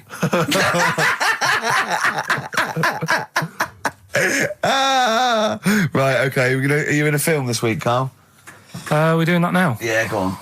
Get it over with. Hang on a minute then. Get it over with. Let's get this show over with. We can go home. You can go off to Lanzarote and sit on some ash. Some charcoal. He's not happy about that. That's annoyed him. The listeners have all ganged up on him. Yeah. XFM giving him 2 CDs. We've had more calls for his resignation this week than ever before. What do you think of that, Karl? What do you mean? There's another reason. Do you know what I mean, though? Because he's grumpy, he's not just giving it, he goes, well, I can't help it, can I? I don't want it. You're being paid well to do a job. People have tuned in to be entertained, to have good songs. Me and Steve are working I'm pressing here. the buttons. I'm paid to press the buttons. That's what I'm doing. Has every CD started on time? Then Yeah. why would they give you Monday off if you just paid to press the buttons? Don't get every other Monday off, do I? So have you stopped doing that now, have you? Well, yeah. Why? Because there's work to do in that. I'm not moaning about it. Let's get on with it. Comfort and Sound by Feeder on XFM 104.9. I'm Ricky Gervais. With me, Stephen Merchant. Hello there. But no Karl Pilkington. No Karl. He's in Lanzarote. Lanzarote, But as we we have speak. got a very, very special stand-in. It's Camfield. Carry on from British Sea Power on XFM 104.9. Not bad at all. Now, listen, we should just point out to people that Karl's away, and we always slag him off because he provides very little. But And he's an idiot. well, exactly, to be fair. But he's obviously off in Lanzarote, and he's forgotten to tell us what the password is for our email, Rick. Idiot. So we can't get into the email. So we're going to have to use Ian's email instead. ian.camfield@xfm.co.uk if you want to get in touch. You're never going to have so many emails, Ian. Really? Yeah, Is that right? you're going to be looking at them all week. It's going to be brilliant for you. You're going to feel really popular. You know what? Heat described Karl as a bald little mank twat. Nice. Karl was going, brilliant. Is that allowed? Is that all right? Yeah. Bless him. Bald little mank twat is back on the 3rd, isn't he? Well, if there's one thing that magazine's What good was at, he it's suggesting? You accuracy. can't be regionalist. What? Was he suggesting you can't be regionalist? Was that allowed? No, I just think it's a familiarity of, it's just because we call him a bald little mank twat, that a national magazine can say that. Oh, bless his little round head. Wonder what he's doing now. He's sitting in the ash, reading his, reading his Rich Hall book. Yeah, he spent a week when he went to, where was it, St. Lucia? He spent a week, right, throwing sand at crabs. Yeah. I don't think they've even got crabs, have they, over there? No, I don't know nothing. what he's going to do. What is he going to do? Suzanne, what is she going to do? He's going to be whinging. But it's sort of like, Karl must be like, kid, you must like sit him in front of a video while you go and make the dinner or something. Yeah. It must be a nightmare taking a pet. She got a little harness for him. To be fair, though, Rick, I mean, I can't imagine you're much better on holiday. I've always wondered what that must be like. Because you always need an audience. You've always got to have someone around that you can perform for, drop your trousers for. Annoy, just generally sing and dance about. And Jane's seen it all. She's bored of you. So what, do you just do this to other people on the beach? Holidaymakers, it is me. You can't believe your luck, Ricky Gervais. What, do you want to be the annoyed? dance? Do you want me to annoy you? Yeah, exactly. I can annoy you for 5 minutes. Yeah, Because then I'll get bored Exactly. myself. I'll tell you what, I want some ads, and after that, the fairy tale in New York. Oh. Well, have a lovely Christmas. Have a bloody great Christmas, Have mate. a bloody great Christmas. It's the best of next week. Yep. The best of the last few weeks Yeah. with some tat, you know. Carl's put together. We're Look back in forward to that. January. We're playing some of our favourite songs of the year. I'm looking forward to seeing Pilker's tan and Pilker's pictures back, from his holiday. covered in ash from the beach. Yeah. And we're back on the 3rd. I believe. But Ian, do you want to introduce one? This is Ian's choice for the day. Yeah. We'll see you next week in spirit, and then we're back on the 3rd with Pilkers. Over to you, Kampf. Enough of Jonah Louis. This is Paul Di'Anno, ex of Iron Maiden, doing Santa Claus is Coming to Town. Kings of Leon, California Waiting. Steve, the public have been waiting for us to return. Well, that's true enough. All right? Yeah. They had the best of Oh, I bet last that week. was a joy. They had Camfield and us without Carl the week before. But it's been a while since we've all been together. I'm Ricky Gervais, with me is Steve Merchant, and over there, with his little sunburnedy, baldy head, little Karl Pilkington. Hey. All right? Yeah. That wasn't Steve slapping me head then, by the way. No, that was just him clapping, like Steve Wright in the afternoon. It's a great show. Because he's so, it is a good show. Yeah. He's so pleased that we're a posse. Yeah. And we're all back together. 3 holidays Carl's had last year. Yeah. I'd love to have 3 holidays. You've got to start putting the work I in had there. 2 holidays No, then. you had 3 holidays. You went away with Suzanne and her parents. Yeah, well, that doesn't count. It does count. If you book 2 weeks off the firm and you go away and you go, how was your holiday go? Well, I didn't really count. It wasn't a really good holiday. Can I have them days back, please? My New Year's resolution is to be nicer to you, but Well talk done, sense. you've already broken that. No, but talk sense. Talk sense. You've had 3 holidays this year. And I'm just saying, you're in your 30s now, and 30s is when you should be really putting the work in. That's true enough. To reap the benefits in your 40s, 50s, 60s, 70s, 80s, 90s, and 100. Carl, what's your New Year resolution? What about think before you speak? It's worth. I mean, See, I'm consider it. allowed to laugh. I'm allowed to laugh at things other people say, Carl. That one, that is a good suggestion. How was your holiday, Carl? It was all right. Right, brilliant. But that I don't see on the ratio of good to bad in Carl's mind. That might be amazing because we never It might hear be him amazing, singing the mightn't praises it? of anything. I'll tell you what, can we have, a cracking little tune and then come back and hear about Carl's holiday? I'd love to do that, Let's Rick. keep it tight. Love to Tear Us Apart by Joy Division. Now, I can't put my finger on it, but that doesn't sound like the original. And it's off a compilation. It sounded a bit fast. I think the vocal was slightly different. If anyone can, put me out of misery, I think it might be in a session of the time or something. Carl, is it a New Year resolution for you? Another one. Maybe when we ask you to get a song, get the original single version. I could be and wrong, not some but- obscure but- session. Yeah, it does seem different, doesn't it? Very odd. Yeah. Yeah. Maybe we just remember it wrongly. But anyway, that's XFM for you. 104.9, I'm Ricky Gervais with me, Steve Merchant. Karl Pilkington. Carl, you went to Lanzarote. Yeah. People said don't go to Lanzarote. They told you it was Lanzarote. They told you, were they right or wrong? They were right, yeah. Really? Yeah, it's a bit ropey, yeah. Is it? Why? Just, out there. If it wasn't for the volcano they had, it'd been knackered. That's their big draw, is it? That's it, basically. That's all they've got going for them. When you landed, was it really hot? Initially, were you quite excited? You were thinking, this is okay? It was warm. It was, we can't complain about the weather. The weather was all right. Sure.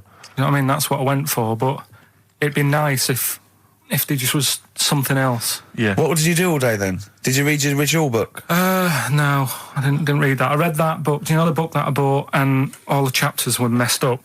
Oh, yeah. I bought a better version of that. All right. And I read that. Excellent. And then... Did it make more sense in order? Yeah, a lot easier to follow. Yeah. And then we went and had a look at the volcanoes and that. They've got 36 of them to look at.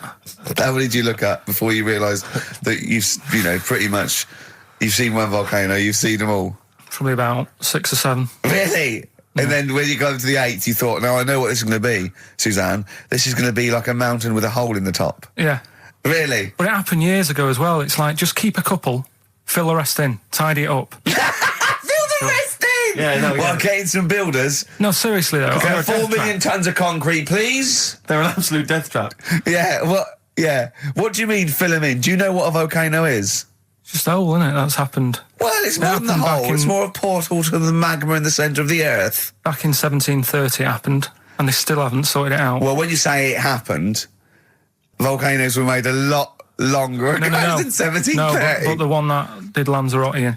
Right. Sort it out. What would you suggest? Well, How tidy can they up. fill it in? It's joined. It's all joined. No, but what I'm And saying is, the big plates of the earth are all joined. It All was the a disaster, magma's wasn't it? joined. With the trade centre thing, that happened. They cleaned it up, sorted it out, they've moved on. That's what I'm saying. Whereas Lanzarote have just gone, leave it. It happened back in 1730. You misunderstand me. How, in the name of God, can you fill in a volcano? You ignorant twit. No, but it's not just the holes. They've actually left the lava everywhere. That's what I mean. It's not just the big holes. There's lava everywhere. But it's molten rock. They can't just pick it up like they're like a carpet. Put it in the holes. The holes are there ready. Just push it all in. That's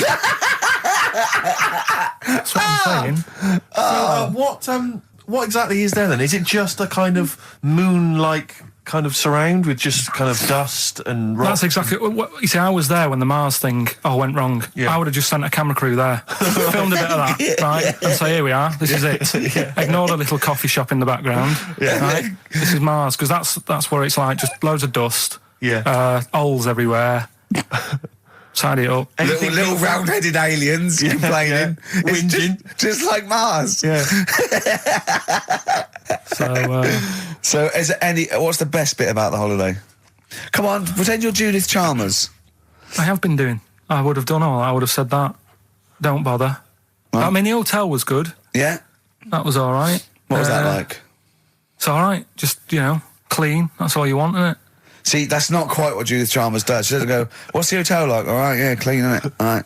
What was it like? What was it? 3-star, 4-star? Did it have a swimming pool? What was the room like? I had a swimming pool and that. Yeah? Yeah, it's good. I think it was one of the better ones on the island. Okay. Nightlife? Wasn't really in it. There was a bar, there was some bands playing. Yeah. Not very good. Food got a bit boring. Yeah. It was always the same food every night, but they sort of themed it and made out as if it was different. So, like, on Mexican night, it'd be chicken with a nacho on it. Right. And Chinese night, sort of chicken with a little prawn cracker on it and stuff. Sure. But that got a bit boring. That's me just turning on my phone, because I want to read to you a text that I got from Karl. I think you sort of sum up the holiday in this text, don't you? Do you remember it? I can't remember. Let's have a look. Let's have a little look. Let's go Instantly, through what did Suzanne, your girlfriend, make of it? Similar view to you? That they should fill in the holes? Yeah, it's just that thing. You see, I went on a coach trip, right? And you go and see the volcanoes. Like I say, there's 36 of them. Yeah. Which, how many do you need? And when we're on the coach going round all these volcanoes, the fella on the front's going and look out your left window at the moment, and there's a volcano. And if you quickly look out of the right-hand side there's another one. Right. And on the left, he's just like, all right, we've seen it. Sure. Do you know what I mean? Yeah. And that trip, I mean, we'll talk about that trip in a bit. Right, this is the text I got from Karl, right? All right. Been up to a volcano. Been in some dead artist's house who built his house in the lava. They said they would show me science with volcanoes, but all they did was chuck some water in a hole and it shot up in the air. No dwarves in the canteen, no scousers here, but there is a Swede woman with a big head. She looks effing gormless with a cap on. All right? So a little reference there to... A Swede woman? What's that mean? Do you mean Swedish? Yeah. Or she looked like a vegetable? No, the Swedish woman. But they've all got sort of quite big bill, aren't they? And I sent him a text. Oh, well, it's just good to be on holiday because, you know, I'm working. He sent back, so am I. Just been watching Sky News. There is a school for monkeys who want to get a band together. Is that monkey news for later?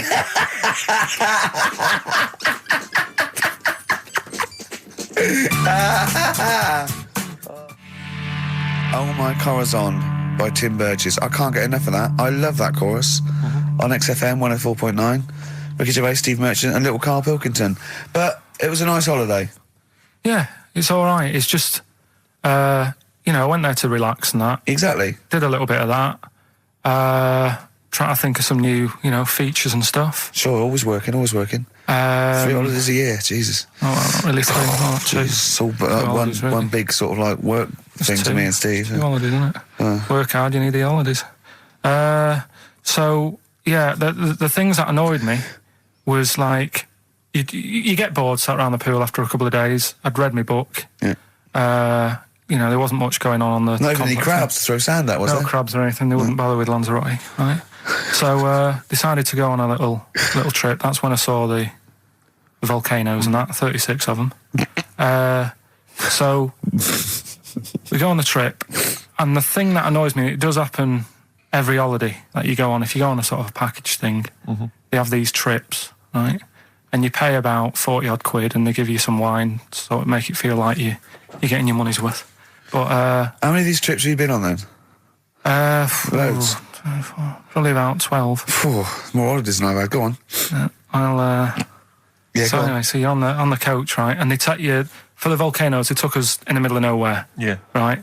There's nothing else round there. Sure. It's like I say, it's like Mars, but with holes in the ground. Yeah. Right. And they sort of drop you off, and they go, right, everybody, see you back here in an hour. There's loads of volcanoes for you to look at, and a coffee shop over there. And you know for a fact, right, you don't need an hour there. You could just say, well, just keep the engine running because I'll have a look in this hole, we'll get back on, give us 5 minutes. Don't need an hour. Absolutely. But you know that they've got something going It's a with it. backhander, definitely. What, with the coffee shop? Definitely, yeah. They go there and they get everyone to have an ice cream and a coffee, and they sit down, have a fag, talking to the bloke. Yeah, and it's like, cousin. Yeah. How much was the coffee? Was it Probably overpriced? about 3 each euros, so I think it was £3.50. Sure. Yeah. Which is, I don't know, what, that's about 2.5 quid. Yeah, they stitched you up. There's a museum in Italy when we went there a couple of years back. Suzanne had like one of those little guide things. Museum there just for spaghetti. Yeah. I mean, open a restaurant. Yeah. You know what I Was it mean? interesting spaghetti? Spaghetti in different shapes? Don't know, didn't go. I went to see a big hole in the ground. Sure. Can't get enough of them. Well, but out of 10 then, what would you give it out of 10? All in all, food, location, Right. relaxation, enjoyment. Yeah, that's 6. Okay, brilliant. 6, yeah. Next week, where are you going next week? You're not on holiday next week? Going Cool. away with Suzanne's mum and dad again. 5 holidays. Been roped Play a into record. that. You've got to put some work in. You're in your 30s now. You've got to knuckle down. It's that thing, though, innit, of looking at her mum. There's a lot of truth in that, isn't there, that you shouldn't really meet up with your girlfriend's sort of parents and that. Sure. Because you just sort of get a little taster of what's to come and what have you. Then what's to come with yours? It's a good job I didn't meet her early on. No. You're going to be in such trouble! No, they don't listen. It's alright. Really? Well, Suzanne does, doesn't she? She'll probably be out. Really? But she knows. She's got some sense. Yeah, when you get back. Yeah. You went on holiday with them, didn't you? Yeah, we've been on since then, haven't we? I don't think so. Yeah, I went on holiday last week, been away, but that was just me and Suzanne. Talk about that later. Yeah, okay. Oh. That's coming up. We noticed today how much he's simian, isn't It's he? very strange, actually. We maybe should try and get a picture on the website because Karl's arms are particularly chimp-like. It's very, very strange. Because he's got that he's got long downy hair. It's And not the like, long extended knuckles. Yeah, and his totally round face that sort of the chin goes back and the dome of his cranium. I think, quite seriously, I know we sort of share about 98.5% of our genetic material with bonobos and chimpanzees, but I think he's got a little bit more. Yeah. I honestly think he's a little bit of a throwback. Just his line, they just kept to this sort of really the ugliest one in the cave and the tree, and he really didn't come out of it. I'm not saying you are, I don't think you are. Yeah, you're chimp-like. No, it does annoy me. My hair annoys me on my body and that. Because I've got like hair on my little toes and that. Have you? Then on the legs. Would you see your little toes? Can you pick things up with them? No, tried. Okay. Well, that's the finale of this week's show. We're going to see if he can play a record and put the fader up From a tyre, while swinging in a tyre. Just using his hairy toes. Yeah. I've sort of got hair all the way, but then it just runs out where it should be. On the top of your head. Top of my head. It's And just- is this part of the reason why you're always uncomfortable about, being nude or around naked people? Is that partly the reason, do you think, because you look so grotesque? Well, when I'm on holiday, I don't really like wandering about without a top on unless, like, it's a quiet beach or whatever. Sure. So what would you normally wear? Need. Shirt I just and have tie? like a nice sort of light, summery, sort of linen shirt, maybe, just a few top buttons open. Yeah. But I don't like the naked body. Isn't that nice anyway, is it? You know what I mean? Whatever it is, if you're a cat and you're shaved, you don't look that nice. You know what I mean? But with I think you'll find a cat is naked even with its fur on. Cats don't wear clothes. No, but what I mean is a bald cat isn't that good. You know, it does me head in that I'm bald. I'm not. I wish if I could have hair, it would be nice. But that's life. Would you isn't it? prefer animals to wear clothes like Mickey Mouse does? Or Goofy? You know that I don't like nudist and all that. We'd love to. You can ask him all the other questions because Karl, as I said last week, he doesn't feel his own testicles because he doesn't like the feel. Yeah. So I'd like a doctor to explain to him how necessary that is. And this is truthful as well. I've got very slight pain around the genital area at the moment, and I think it might be some kind of groin strain, but I'm a little bit anxious, not entirely sure Yeah, what it is. you've been with me twice when I've gone along to get them checked. Yeah. And I go, oh, what's that? Yeah. It's terrible. I mean, but it's usually I think you're in a pretty low risk, aren't you? I'd hope so. You're coming out of the 20s. I think testicular sort of. I shouldn't be doing this. I'm not qualified. They told all they said was to me sort of like it's 20s and 50s. Mine- So we're in. Mine sort of felt like they dropped a bit the other week when I was on holiday. I don't know if that's like when you're relaxing or I was wearing shorts a lot. How far? If it's 2 foot, it's too far. I was having problems walking. What do you mean? Why? No, it was just a bit I had shorts on all day. I'm happy and walking about on the beach and what have you. And then at the night when I put some long trousers on, I was sort of walking like a rickets. They probably like stretch a little bit. Sometimes, I told you when I was about 18, I was scared. I went to the doctor. I felt a pain, right? And because I was doing biology, I thought I'd show off this doctor. I said, I've got a pain. I think it feels like it starts in the epididymis and goes up through the urethra either. And he went, Finger up the arse. he said, your jeans are too tight. They're squashing your balls.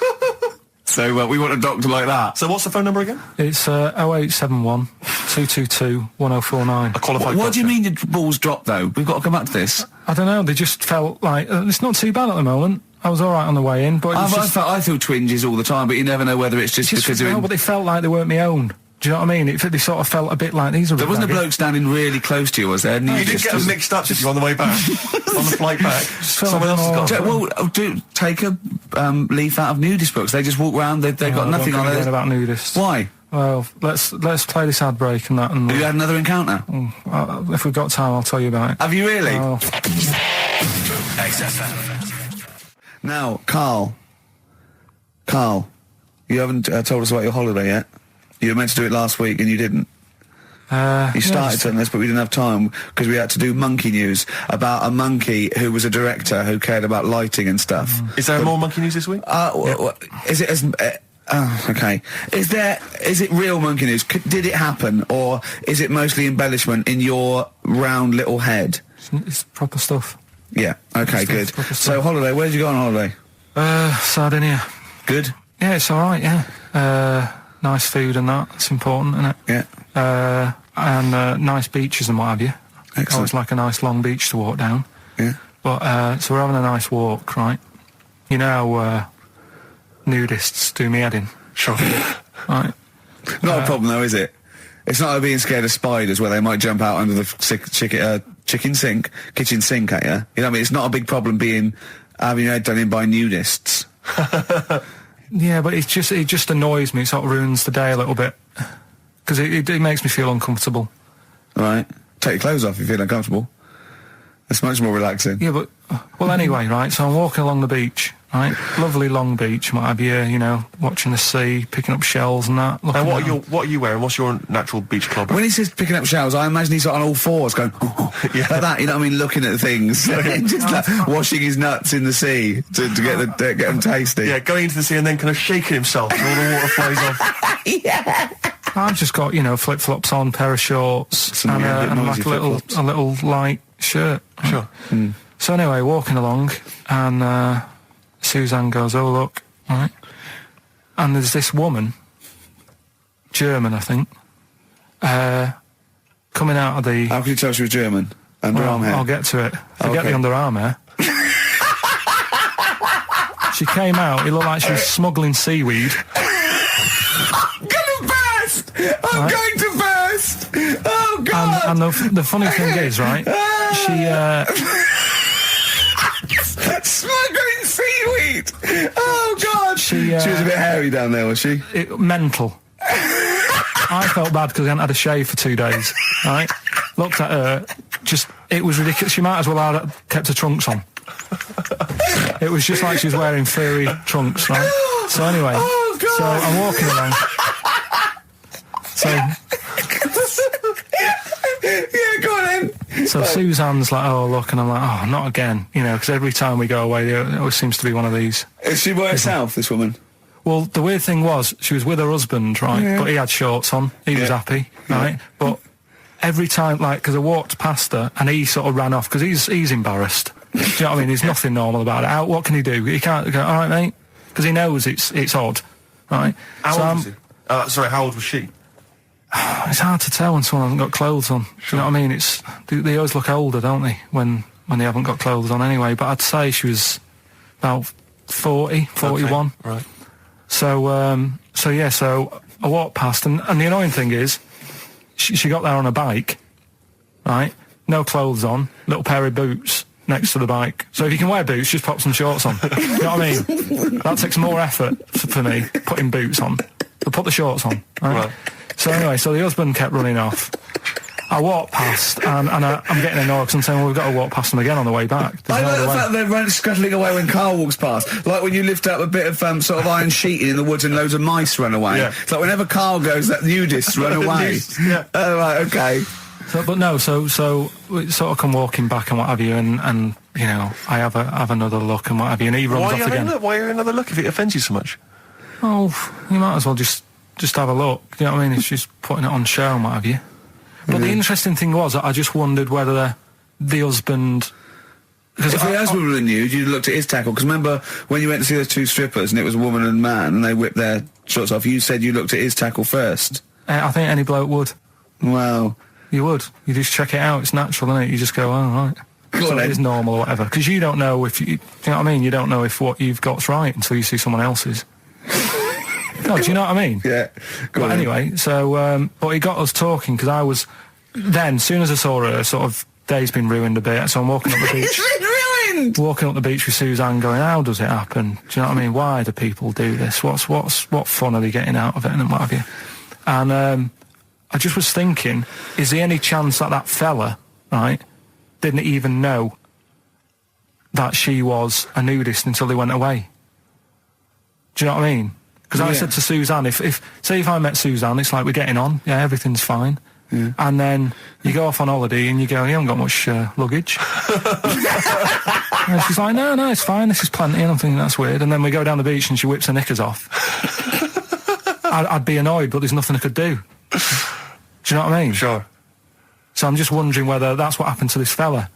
Every time someone came walking up, he was like, oh, God, this is embarrassing. And he kept nipping off. Yeah. Finding something else to do. Look at some shells. So I'm wondering, Rick, if at some point, maybe today or in future shows, we should get a nudist, one of those official nudist spokespeople, because all these nudist organisations, get them on the phone, justify themselves to Karl, because, in his mind, they are, what would you say, weirdos, freaks? I don't quite get it. I was reading something in one of the supplements last weekend, and some journalist went round to some, whatever you call it, some resort or whatever for nudes and that. And it's Were just they playing volleyball? Well, the annoying thing was bowls. Why is that annoying? Well, don't play a sport where you got to bend over. Talking of campaigns and things and that, did you see Sir Bob on Jonathan Ross last night? Sir Bob Geldof. Sir Bob Geldof. Yeah. Are you going to walk to Edinburgh or sail to France, Karl? What do you think of all this? The G8? I think it's good that, he's doing some stuff for the world and what have you, but probably won't bother. No? Having a walk. What do you make of all this campaigning? He's dedicated his life to this now, hasn't he? Yeah. I mean, it's interesting. I was watching him last night, and I respect the man. I mean, he used to work here, didn't he? Did some shows and that. It's good. It's all right that he can do it, but... I assume that's not why you respect him. I assume you respect him because he's trying to save a nation, as opposed to he used to work in XFM for a while. Yeah, I know, but I'm just saying it's good that he's given up a lot of his time to, try and save the world and that, but, there's a bit of me that's kind of like, is he wasting his time a bit? Right, well, what do you mean wasting his time? Well, he tried it before and... No, wait. What he's trying to say is that the G8 are I think the 7 most rich, wealthy nations in the world, and Russia, and they get together and they can wipe out the third world debt. I.e. they owe us billions and billions of pounds, they can't afford to pay it back. So he's going to say, let's wipe the slate clean and pledge, I think, a lot more aid and stuff to them, isn't it? So what do you think of that? But won't they just do it again? Right, what's you thinking? No, I knew I had a little diamond in the rough here. I mean, obviously, I admit I brought this up because I really wanted to know what Karl thought of it. Sure. Yeah, I had ulterior motives. It wasn't just for awareness, for the very worthy cause. It was because I know. Look at him looking at me. Look at him. He looks at me like a cat. Honestly, it's like there's nothing behind those eyes. Right? What do you mean? They're just going to run up the debt again, you think? Well, what I mean is, right, when I was a kid, right, and I wanted to go to the arcade, I'd borrow £1 off my mum, right, and she'd say, don't come back asking for more and what have you. But I'd have a go on a pinball machine or whatever, game on a fruity, and then go back, and she'd go, can I have some more money? And she goes, I gave you £1 before. And I go, I know, but I'm on holiday. And she goes, there you go then. And then I go off and do the same thing. I didn't go, no, I wasted the last one, I'm going to pop this in the bank. Right. So you think that's what's going to happen with... That's a nice metaphor. So what do you think happening there? That the Africans are blowing it down the arcade. Instead of putting it towards a fishing rod, they're blowing it down the arcade. I'm trying to win a watch. Look, I've got 100 goals. I think this thing is dodgy. Yeah. I'm trying to win a fluffy toy.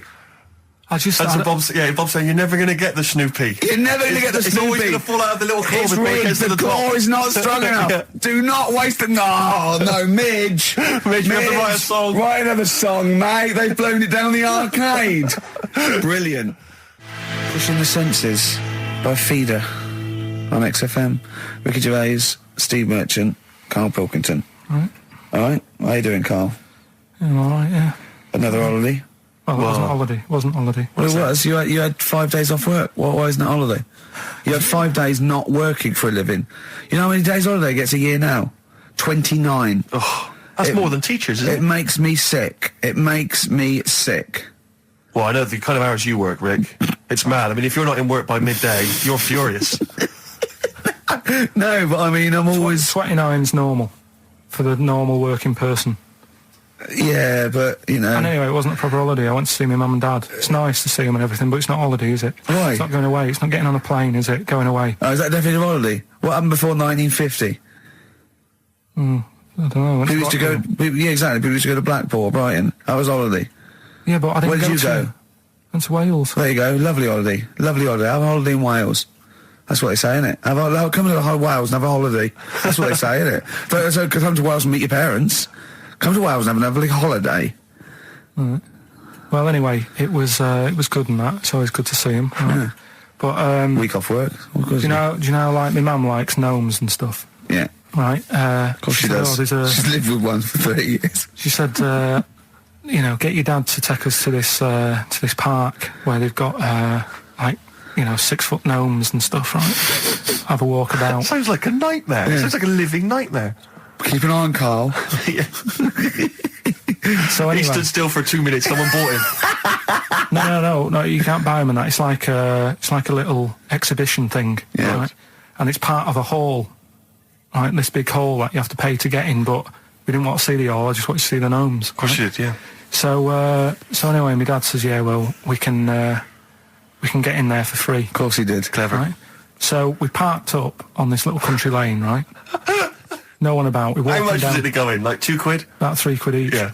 But he said, well, yeah, but if you don't have to pay, do you know what I mean? You enjoy it even more, don't you, when you're walking about and you're thinking, I've got this £3 in my pocket, no one's having it. Yeah. Right? No, looking over shoulder for a bloke with a peak hat saying, can I see your ticket, please? I wouldn't enjoy it more, no. Go on. Yeah, but you don't worry about it, do you? You got a bit of money now then, Rick. You've changed. So anyway, so we had to walk across about 4 fields. For £3? Right? And what happened was, we're walking through all these fields and what have you, big grass and muddy bits and all that, 'cause it'd been raining, and climbing over fences and stuff. And we're in this field, right? And I look to my right, and there's about 30 cows all staring at us, right? And Suzanne started to panic a bit. She said, we shouldn't be here. Dad says, of course we can. We're allowed to go wherever we want. You know, all this land, it's ramblers' rights and all that stuff. Yeah. And take a cow if you want. So, unattended. So Serves him right for leaving him in the field unattended. I'm having one. Yeah. And keep us fed for a week. across. Anyway, these cows start surrounding us. Surrounding us. Oh, brilliant. Oh, no. Face off. And Suzanne's panicking, going, this isn't right. We're not going to make it to the fence in time. They're moving faster than us, and they started sort of running a bit. Wow. And It's like Dad some was kind of bovine West Side Story. Don't A gang of cows coming at you. don't worry about it and stuff. But my dad had to sort of stand there and like wave a stick at him. Of course. And we got away, but Suzanne was like having a bit of a sweat You on, got away. saying, we could have got killed. Sure. And my dad saying, no, it never happens. And I just wondered if it does, if there's a risk of... Yeah, it is rare, but there's been a couple of cases of being trampled by cows. They're not aggressive. They sort of run through you. Well, they're aggressive if they've got a calf. They don't have kids. What? You had kids with them. Kids, yeah. That's a goat you're thinking of. Yeah. Maybe they were trying to sneak into the gnome thing, and they were worried that, like, if too many people did it, and they thought some cows, we can just sneak in. They where were cows, trying, yeah. No one's expecting cows. And the cows but were some going, humans. walk upright like you're a human. Don't walk upright. They thought you'd blow their cover. Yeah. Yeah, people have been killed by cows before. Yeah, that was like the highlight. And then... So when you arrived there, you were presumably covered in mud, looking like something that had just come from Glastonbury, staggering around this exhibition. It wasn't that bad. It was just like a woods, and it had like a funny sort of funeral, like a graveyard thing. Right. With bodies sort of hanging out the ground and that. And we had What? these 6-foot gnomes. Right. And then we just set off again, walked back. But we didn't Sure have to this go wasn't a through the field. dream? No, it was good. But then I got back, right, Steve, and called up Ricky. I said, right, are you about? Have a chat and that. So he said, I'll just come round. It's a nice day. Have a drink and what have you. So I got round there at about 6:30, right? Go up to his door, knock on his door, right? He stood there with his tackle out. Oh. Yeah, what did you make of that? What was wrong with that? What do you mean, what's wrong with that? Why were you looking at it? Why were you looking at it? I tried not to look at it. But again, you're always sort of attracted to it, aren't you? Kind of like... I've never been attracted to another man's tackle. I don't know what you mean. you can't help but have a little sly look. Especially when it's there. When you ring the bell, and I mean the one on the door, right? And that's hanging out. And does he dress to the left or the right? It was to the left, right? Yeah, it was left, yeah. Just popped it out of my shorts for him. Just popped him out of the shorts. Should have seen the state of him. Shorts on, no top, cigar. Looked like someone out of The Sopranos. It was a mess. Yeah. And then, we sat on the balcony drinking wine, didn't we? Did you pop it back in, or was it still... Yeah, I popped it straight back in. I've got the laugh. Sure. I've got the laugh I wanted. Yeah. He walked in, he went, it's not that hot. Straight away, it's not that hot. Oh, brilliant. then, was that knob news, or is there more? no, it's got more knob news. That's just a taster. Just a taster. Listen, let's play some adverts, let's play some great music, and maybe we should have some early knob news. Early knob news coming up. XFM.